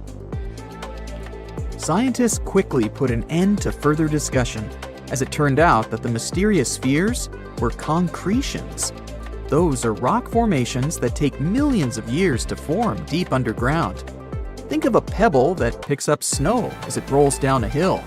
That's how concretions are made. Groundwater, rich in sediment and minerals, flows around the sediment, slowly shaping it into a perfect orb. The process is quite common in nature, but most concretions are fairly small. The spheres found in the coal mine grew to their size in the mineral-rich ground, and they were big enough to get the press and the general public interested. Another possible case of concretions is the massive stone spheres found in the Visoko Valley in Bosnia. Samir Osmanagic, better known as the Bosnian Indiana Jones, was the first to explore those objects about as wide as the length of a London bus. He believes the stone spheres were carved by a lost civilization that lived in the area 1,000 years ago. The reddish color of the orbs, though, is proof to geologists that they are indeed concretions, rich in iron content. The Moki marbles, found in rural Utah, are similar in color to the Bosnian spheres. These tiny concretions are the size of toy marbles and consist of a sandstone core and a shell made out of hematite, an iron ore. In South Africa, miners have come across Klerksdorp spheres, which are similar in shape and size to Moki marbles. The only difference is that these ones formed inside volcanic sediments and ash. The most intriguing among human-made tiny spheres are probably the orbs found on several Greek islands. Scientists discovered 700 stones smaller than golf balls near the Bronze Age site of Akrotiri on the island of Santorini. They believe that the finds were between 3,600 and 4,500 years old. When they compared all the stones' variations in size and color, the archaeologists concluded that these enigmatic stones could have easily been the oldest board game ever made. With the help of artificial intelligence, scientists are now trying to work out the rules of this game. We all know some iconic symbols. The Statue of Liberty screams USA. The Eiffel Tower represents Paris. And this mask? Undoubtedly, it's Tutankhamun's, right? Sometimes it feels like historians have squeezed every last drop out of the King Tut story. But guess what? The most obvious details often slip right under our noses. Like the fact that this famous mask didn't actually belong to him, nor was it ever meant for him. Stick with me for the details. Can we get a close-up of that mask? Thanks. See those holes? Yep, they're for earrings.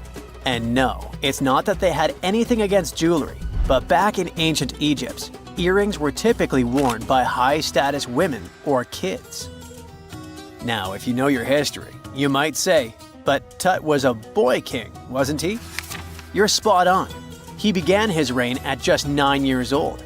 Sadly, that didn't last long as he passed away at a very young age. So when he was 9, he might have worn earrings, but he probably took them off when he hit that no earrings age. Sounds reasonable, right? Actually, not quite. That would have been pretty strange since nobody expected him to pass away young. Certainly not at 9. so no one was preparing a kid's mask for a burial.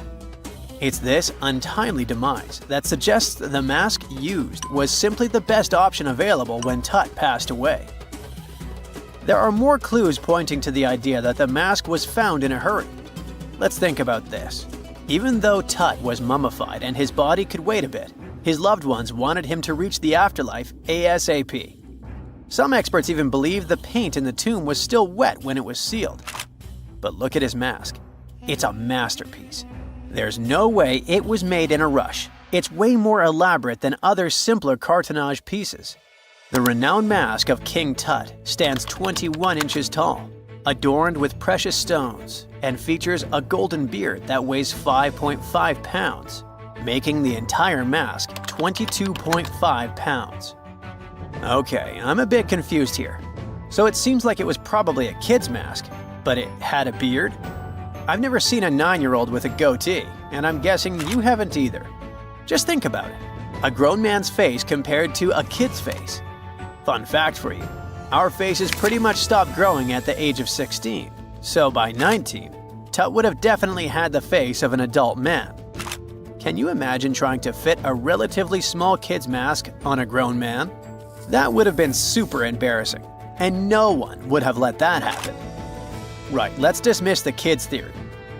Now, the second option, if you remember, is that the mask could have originally belonged to a woman. This is where the beard theory comes into play. Some researchers believe the beard might have been added later on. Here's another twist. What if the mask was actually made for Nefertiti herself, who ended up maskless?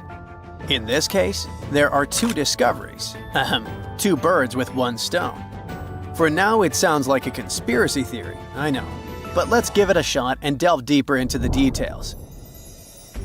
So, Tut passed away in around 1323 BCE, probably due to malaria. He had other health issues too, like when he broke his leg, and records suggest he wasn't in the best shape. As for Nefertiti, we have no solid data about her demise. Plus, nobody knows exactly when or where she was buried. The supposed year when she passed away is around 1330 BCE, but she could have lived longer, and the mask was intended and prepared for her. Or maybe they just took her mask right from the burial chamber. After all, they were family. Well, sort of. She was said to be his stepmom, having been married to Akhenaten, who was likely Tut's father. But this is not 100% accurate. Some scientists doubt it. Ah, these ancient Egyptian families. It's hard to keep track of who's who. I know, you're not yet convinced that Tut wore a lady's mask. Let me share one more theory with you. Meet Howard Carter, the enthusiastic archaeologist who discovered Tutankhamun's tomb. It was located in the Valley of Kings outside Luxor, and, to everyone's surprise, was nearly intact. When he entered, he noticed something odd. This didn't feel like a pharaoh's burial chamber. It was classy and all, but it had a vibe that suggested it was made for a woman.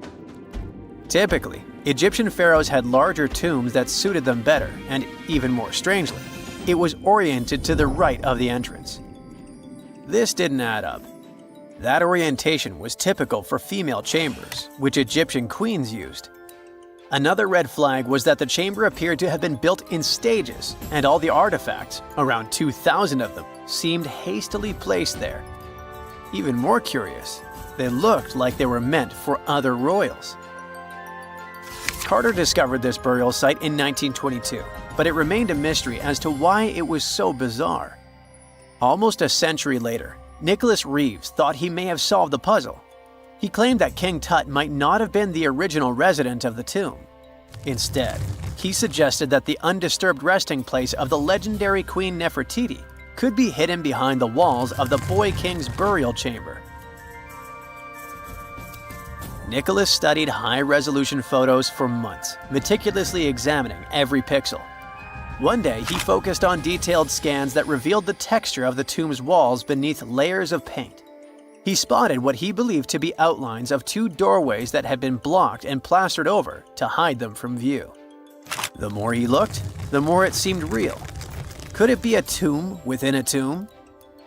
Nicholas theorized there was a hidden storeroom behind the western wall of King Tut's tomb, and his chamber might just be the outermost section of a larger corridor-style network of rooms.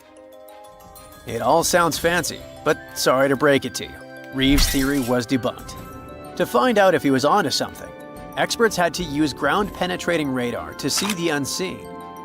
Reeves' idea was that if there were gaps, it could indicate the presence of additional rooms. And at first, in 2015, one expert even thought he had found a hidden room.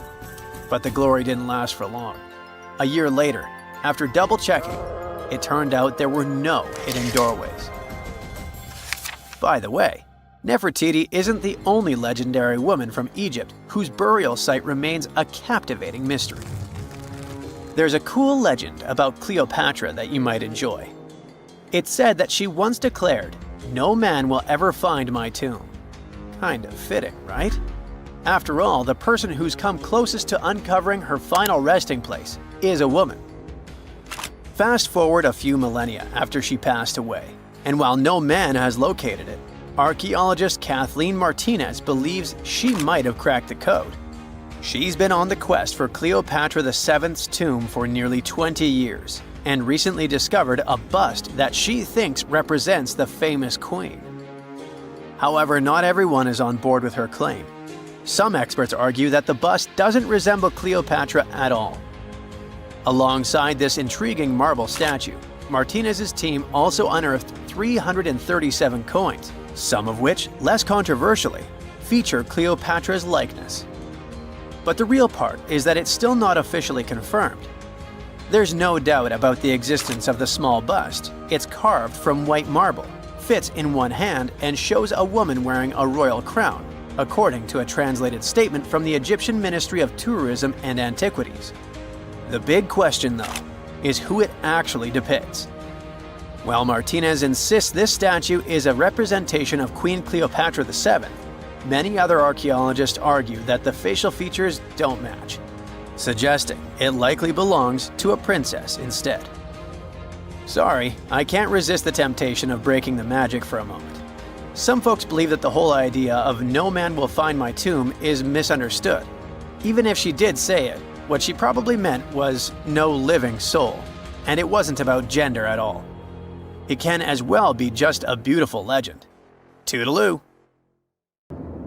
If you come across a well in Portugal, resist the temptation to gaze into its depths. The inverted tower in the enigmatic city of Sintra sends chills through those who encounter it as it spirals down a daunting 88 feet into the underground. It certainly wasn't designed to collect water, yet its true purpose remains a closely guarded secret. Dating back to around 1904, this well could have been involved in a mysterious initiation tradition from the Knights Templar. The Templars had faded into history almost 6 centuries before the construction of this pit, but their enigmatic traditions were revived by later generations. So one theory says that candidates seeking to join the group back then had to confront their deepest fears by facing this well, descending its spiral staircase blindfolded. When they reached the bottom of the inverted tower, they removed their blindfolds and were faced with this frightening sight.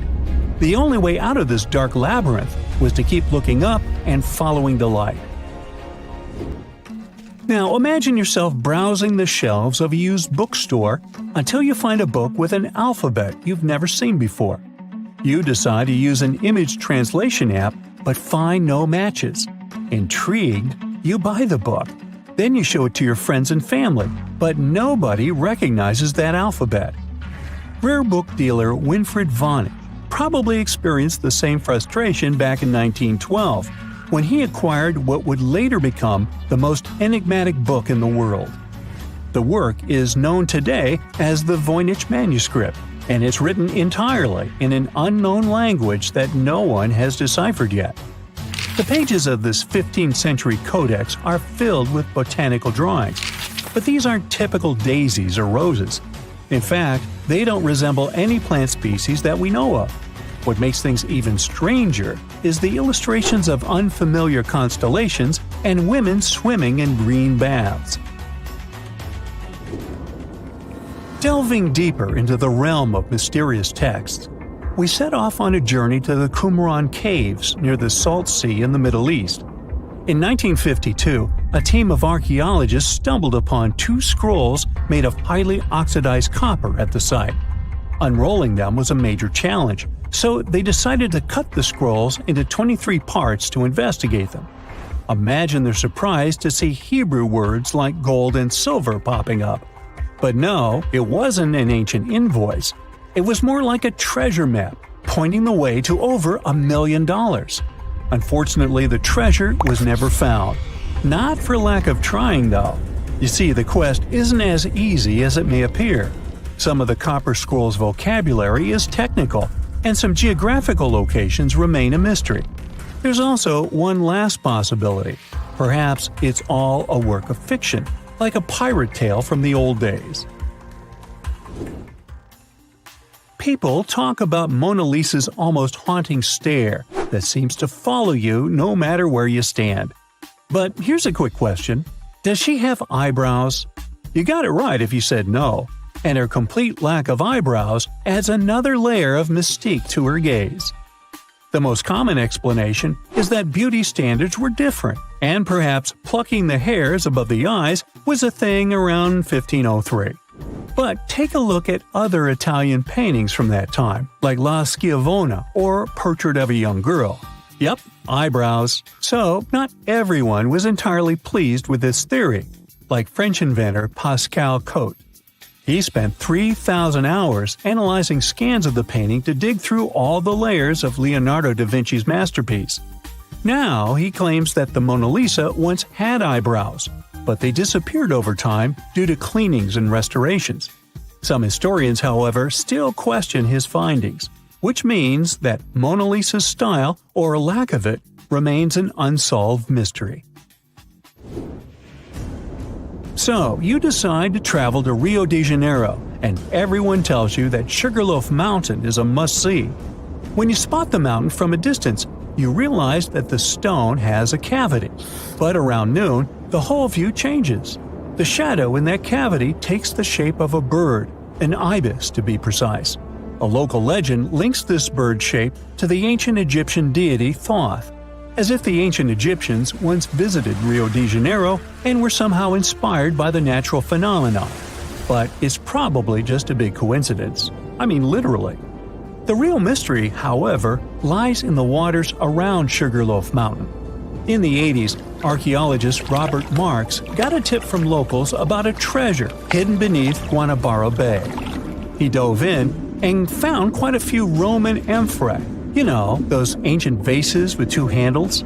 His discovery could potentially provide evidence of a Roman shipwreck that might have reached Brazil 17 centuries before the Portuguese even set foot there. However, he couldn't proceed with his research, and to this day, the idea of the Roman presence on Brazil's coast remains uncertain. The true location of Cleopatra's tomb isn't the only ancient Egyptian mystery. Many secrets are carved into the walls of ancient structures, like in the Temple of Seti I. Take a close look at this hieroglyph, and you'll notice that it resembles a modern-day helicopter. Look to the right, and you'll see an engraving that looks like a submarine. Odd, right? The most reasonable explanation for this has to do with the legacies of different rulers. When a new pharaoh came to power, they had their own hieroglyphs added over the original ones. But this is still a topic of debate, as some Egyptologists believe that these mysterious hieroglyphs may represent some kind of ancient technology. The same applies to the Dendera light. The image found in the underground passageway of the Hathor Temple is a subject of significant controversy in Egyptian history. Some researchers suggest that the inscription simply represents a rising sun, while others interpret it as evidence of some kind of modern lighting system. And it does indeed resemble Crookes' tube, one of the early experiments with electrical discharges. Although there's no concrete evidence of ancient Egyptians having modern electricity, some historians believe that this theory could help explain why many discovered tombs don't have any residues left behind from the use of oil lamps or candles. A lot has been said about the mysterious pyramids of Egypt, but many people tend to forget that other inexplicable structures had already existed even before them. Our next stop takes us to Turkey. The top of a hill known as Göbekli Tepe, near the city of Urfa, holds an ancient secret. It features more than 20 circular stone enclosures dated back over 11,000 years. Many of these have heavily carved stone T-shaped pillars adorned with eerie human figures with folded hands. The most accepted theory is that it's the world's first temple, likely used for rituals or social events. But the greatest mystery lies in how it was built, as this site existed before the domestication of animals or the use of metal tools. So the construction must have been very difficult, challenging our understanding of the historical timeline. Now, I hope you're not afraid of heights, because we're about to take a flight over the Nazca Lines. You've probably already heard about these massive, mysterious drawings etched into an arid region of Peru. They come in many different shapes, like a spider, a monkey, and even a Google-eyed ET, that is probably just a fisher. Anyway, this story got some fresh chapters in 2022 when an additional 168 new drawings were discovered. The original ones could only be seen from the air, but these new ones are much smaller and can be observed from the ground. However, one thing they have in common is that their purpose remains totally unclear. Some might call them the largest scale calendar in the world. Others suggest that they served as a tool for agricultural purposes. Of course, many theories have emerged in an attempt to give the Nazca Lines a meaning, but the truth is that they remain some of the most important unsolved mysteries in history. Big news! Santa is real, and he looks like this.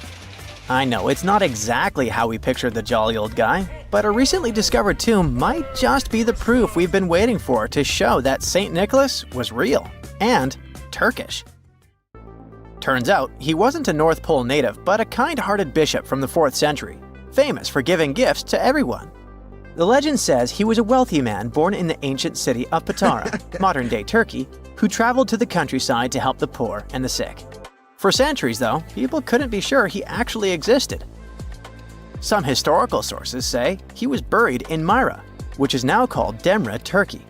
Since the 80s, archaeologists have been digging around this area, trying to prove it. And now, their Christmas miracle has finally come true. After digging 6 feet deep in an annex of St. Nicholas's church, they uncovered a mysterious limestone tomb, about 2 meters long. While they're pretty sure this is St. Nick's final resting place, they're still searching for an inscription to confirm its exact age. Now, if we're talking about the fictional Santa Claus, legend says his home is in Lapland, Finland. Back in 2018, archaeologists made an interesting discovery that could finally prove that Santa was real. They were digging at a site called Tiny Aro when they stumbled upon about 200 burial pits. But when they looked inside, there was definitely no sign of Santa. Actually, there were no human skeletons at all, just a bunch of things like pottery and animal bones. So no one really knows what this place was. That was the complete opposite of what happened with a group of archaeologists working in the ancient city of Petra, Jordan. Since 2003, there have been rumors about hidden chambers beneath the famous monument called Al-Khazneh, also known as the Treasury. 21 years later, a team finally decided to dig and uncovered an intact tomb. Inside, they found at least 12 human skeletons and artifacts, estimated to be over 2,000 years old. Hundreds of thousands of tourists travel to Al-Khazneh every year, and most of them probably go there to see the site of the Holy Grail in the movie Indiana Jones and the Last Crusade. So, do you want to know the funny part? One of the skeletons in the tomb was clutching a ceramic chalice that looked a lot like the Holy Grail. You probably remember the devastating fire that caused massive damage to Notre Dame in Paris back in 2019. Because of that, the building, originally built between the 12th and 13th centuries, had to be restructured. But archaeologists saw it as a golden opportunity to dig into the site and uncover its hidden secrets. The team was only allowed to dig about 16 inches beneath the floor, but that was enough. As soon as they removed the floor tiles and cleared away a thin layer of dirt, they spotted the top of a lead coffin. Then, they found some limestone sculptures, including life-sized heads and torsos. Altogether, they uncovered over 1,000 fragments of different works of art. Ancient statues have been found in the most random places, including a sewer. In July 2024, Bulgarian archaeologists were checking a Roman sewer in the ancient city of Heraclea Sintica when they found a nearly 7-foot-tall marble statue of Hermes, the Greek messenger deity. This town was completely devastated and abandoned after 2 earthquakes, one in the year 388 and the other in the year 425.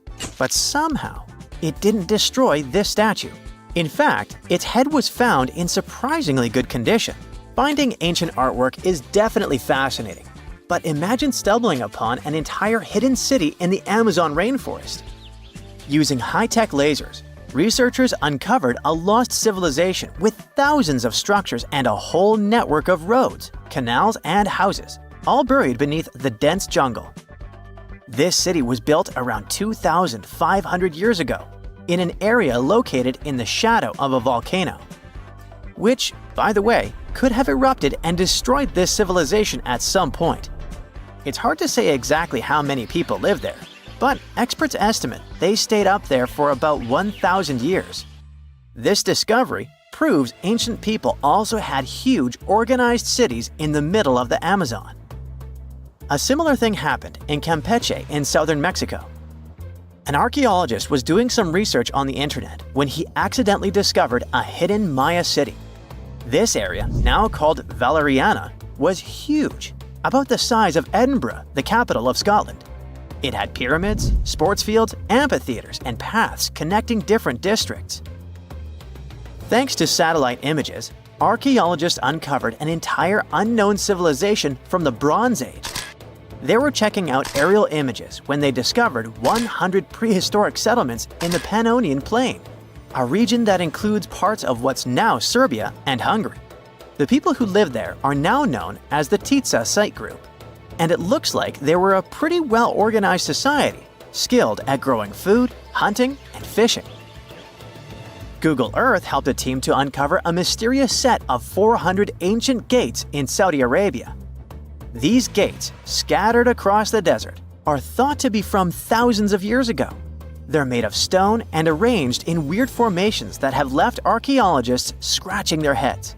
I mean, they don't look like they were meant for funerals, and they don't seem like structures where people lived. So, we still have no idea what they are. Technology is really changing archaeology.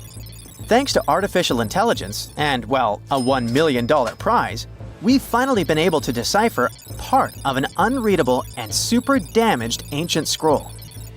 The Herculaneum scrolls were discovered by workers digging up the ancient town of Herculaneum near Pompeii in 1752. But their condition was so bad that, for years, they were considered indecipherable. Thankfully, AI has helped unveil their secrets.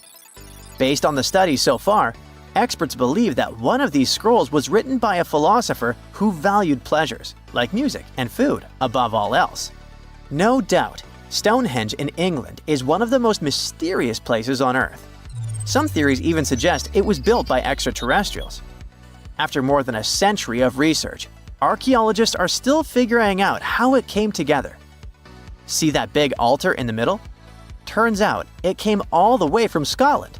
And that's pretty wild, considering this massive sandstone block weighs over 6 tons, and the people who built Stonehenge more than 4,000 years ago didn't have the luxury of wheels or modern tools. We can find some pretty amazing stuff in the oceans too. In 2013, a mysterious shipwreck was found about 20 feet underwater off the coast of Kenya. At the time, no one knew where it came from, but now, researchers are pretty sure this could be a ship from Vasco da Gama's fleet. You know, the famous Portuguese navigator, best known for being the first to sail from Europe to India by rounding Africa's Cape of Good Hope. If it's confirmed, this shipwreck could be one of the earliest European shipwrecks in the Indian Ocean. Ancient treasures can take many forms, including a bottle. Recently, archaeologists in Norway uncovered a 150-year-old message in a bottle during an excavation of a Viking burial mound. The bottle contained a letter written by Anders Lorange, an archaeologist who worked on the site back in the 1800s, along with his business card and a few coins wrapped in paper. The letter gave some details about the excavation, though it seems Lorange got a few things wrong, like the exact number of Viking shields discovered. At the end of the letter, he wrote a personal note in runic script, "Emma Gade, my girlfriend." So it gave us not only insights into history, but also a peek into his love life. Imagine discovering an ancient city without leaving the comfort of your home. In 1963, a man in the Nevşehir province of Turkey did exactly that. He was renovating his house. He knocked down a wall in his basement and found a mysterious room. He continued digging and saw a tunnel. This is how Derinkuyu underground city was found. Derinkuyu is one of the deepest multi-level underground settlements of Cappadocia and in all of Turkey. This engineering masterpiece has 8 levels. The inhabitants living on those floors had access to cellars, storage areas, chapels, a school, a study room, and other structures. All floors are connected by an extensive network of tunnels. It's believed that the underground city was built as a shelter. You can't see the construction from the outside. Its depth is approximately 279 feet. The complex was large enough to shelter about 20,000 people, plus their livestock and food supplies. There's also a 180-foot ventilation shaft. People used it both for ventilation and as a well. The well supplied water both to the villagers living on the surface and to those hiding in the underground city. Interestingly, those living on the bottom levels were able to cut off the water supply for the upper and ground levels. This kept the water safe from potential poisoning. The place was designed for protection. The tunnels could be blocked from the inside with huge round rolling stone doors. The passageways were extremely narrow. Potential invaders had to enter the tunnels one at a time. Seems like they thought of everything in the 7th century BCE. Archaeologists believed the Phrygians were the ones who first built the levels. After them, the structure was used and enhanced in Roman times. This was when the chapels were added. The golden time of Derinkuyu, however, was during the Byzantine era. But how did these people manage to create such tunnels? Well, the rock they carved them into wasn't usual. It was soft volcanic rock. It appeared due to a geological process that began millions of years ago. Volcanic eruptions covered the area in thick ash. It then solidified into this soft rock. When the natural forces of wind and water eroded softer parts, only hard elements remained. Fun fact, fairy chimneys are also made of intricately shaped volcanic soft rock, but they formed naturally without any human intervention. I'm still in Turkey, but this time, my destination is Çanakkale, where a myth came to life.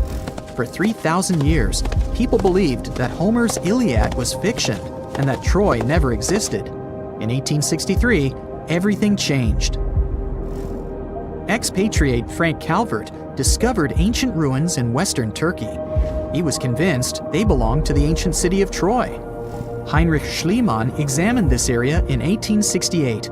That's when Troy saw sunlight again after all those centuries. Troy has complex layers. Over the years, 9 ancient cities were built on top of one another. Historians say that the area was strategically located between Europe and Asia, so it became a prosperous trade and cultural center. This strategic position made Troy attractive throughout history. After the Trojan conflict, the city was abandoned between the years 1100 to 700 BCE. Then Greek settlers rediscovered the area, and Alexander the Great ruled there. The Romans then invaded the city. Speaking of this event, the first thing you would see when visiting the site is a replica of the wooden Trojan horse from a movie shot in 2004. The next stop is Lothal. In the 1950s, Lothal and several other Harappan sites were discovered in India. These new provinces extended the boundaries of the Indus Valley civilization. Lothal was an important part of the Harappan civilization. It had vast cotton and rice fields. Plus, it had a bead-making factory. Beads were made from semi-precious stones, like agate. Many of these beads were later found in Mesopotamia, which serves as evidence that Lothal was a thriving trading port. Archaeologists believe that the city was part of an ancient trade route. Traces of agriculture? Check. Traces of trade? Check. What else? The remains of residential buildings, streets, bathing pavements, and drains. Some real city planning, and impressive examples of early urbanization. The town was well constructed. There were modern houses. Some of them had 6 rooms, bathrooms, a large courtyard, and even a veranda. Lothal also had the world's oldest known dock. It linked the city with the Sabarmati River and the trade route. The ancient Mayan city of Calakmul is located in southern Mexico in the tropical forest of the Tierras Bajas. From 500 CE to 800 CE, Calakmul was home to over 50,000 people. There was a central plaza surrounded by outer districts. And if we count both the inhabitants of all those outer areas and those who lived in the center, Calakmul had a population of more than 1.5 million people. It was a city that was habitable for 12 centuries. It's believed that the place had more constructions than any other excavated Maya settlements in the region. After 1000 CE, the Maya civilization there faced a downfall. The settlement that was once the center of Mesoamerica was almost completely abandoned. The ancient city was at the heart of the second largest tropical forest in America. The site is well preserved, so today, if you were to visit it, you would be able to picture what life looked like in ancient Mayan times. The city remains include architectural complexes and sculpted monuments, defensive systems, quarries, water management features, agricultural terraces, massive temple pyramids, and palaces, not to mention a variety of body ornaments and other accompanying objects. It proves that complex state-organized societies lived in this tropical forest. The Mayans depicted nature in their paintings, pottery, sculptures, rituals, and even food. I'm moving on to a place people thought didn't really exist. The city of Thonis Heracleion appeared only in a few inscriptions and ancient texts. Turns out, it was waiting to be discovered for thousands of years. Scientists searched the majority of the coast of Egypt. But then, archaeologist Frank Gaudio and his team detected a colossal face looking at them from under the water. The ancient city of Heracleion was discovered completely submerged 4 miles off Alexandria's coast. In the ruins of the lost city, there were 64 ships, 700 anchors, and a treasure trove of gold coins. Archaeologists consider a 16-foot-tall statue and the temple remains the most important findings discovered by the expedition. Back then, the city had ceremonies and celebrations that took place in the Temple of Amun. The ruins and artifacts were made from granite and diorite, so they were in good condition even after having been in contact with water for centuries. They give people a glimpse into what life was like 2,300 years ago in one of the most important trade ports of the world. The city had a network of canals. You can think of it as an ancient Egyptian Venice.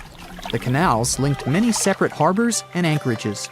Towers, temples, houses, and other structures were also linked by bridges.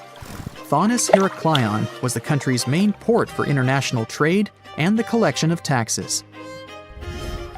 No one really knows how the city ended up submerged, but archaeologists connect it with natural causes. At the end of the 2nd century BCE, most probably after a flood, Heracleion got covered with water. Then, Alexandria, the city founded by Alexander the Great, became more glorious than Heracleion. Before Alexandria's fame, Heracleion was the main port of entry to Egypt. So, after the disaster, many ships heading for Heracleion had to change their route and go to Alexandria. Heracleion lost its glory until its rediscovery in 1933.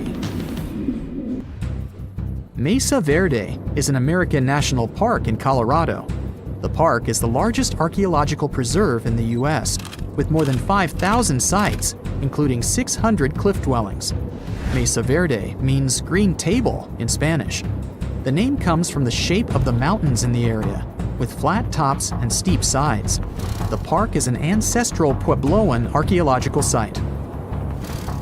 Starting from 7500 BCE, a group of nomadic Paleo-Indians seasonally lived in Mesa Verde.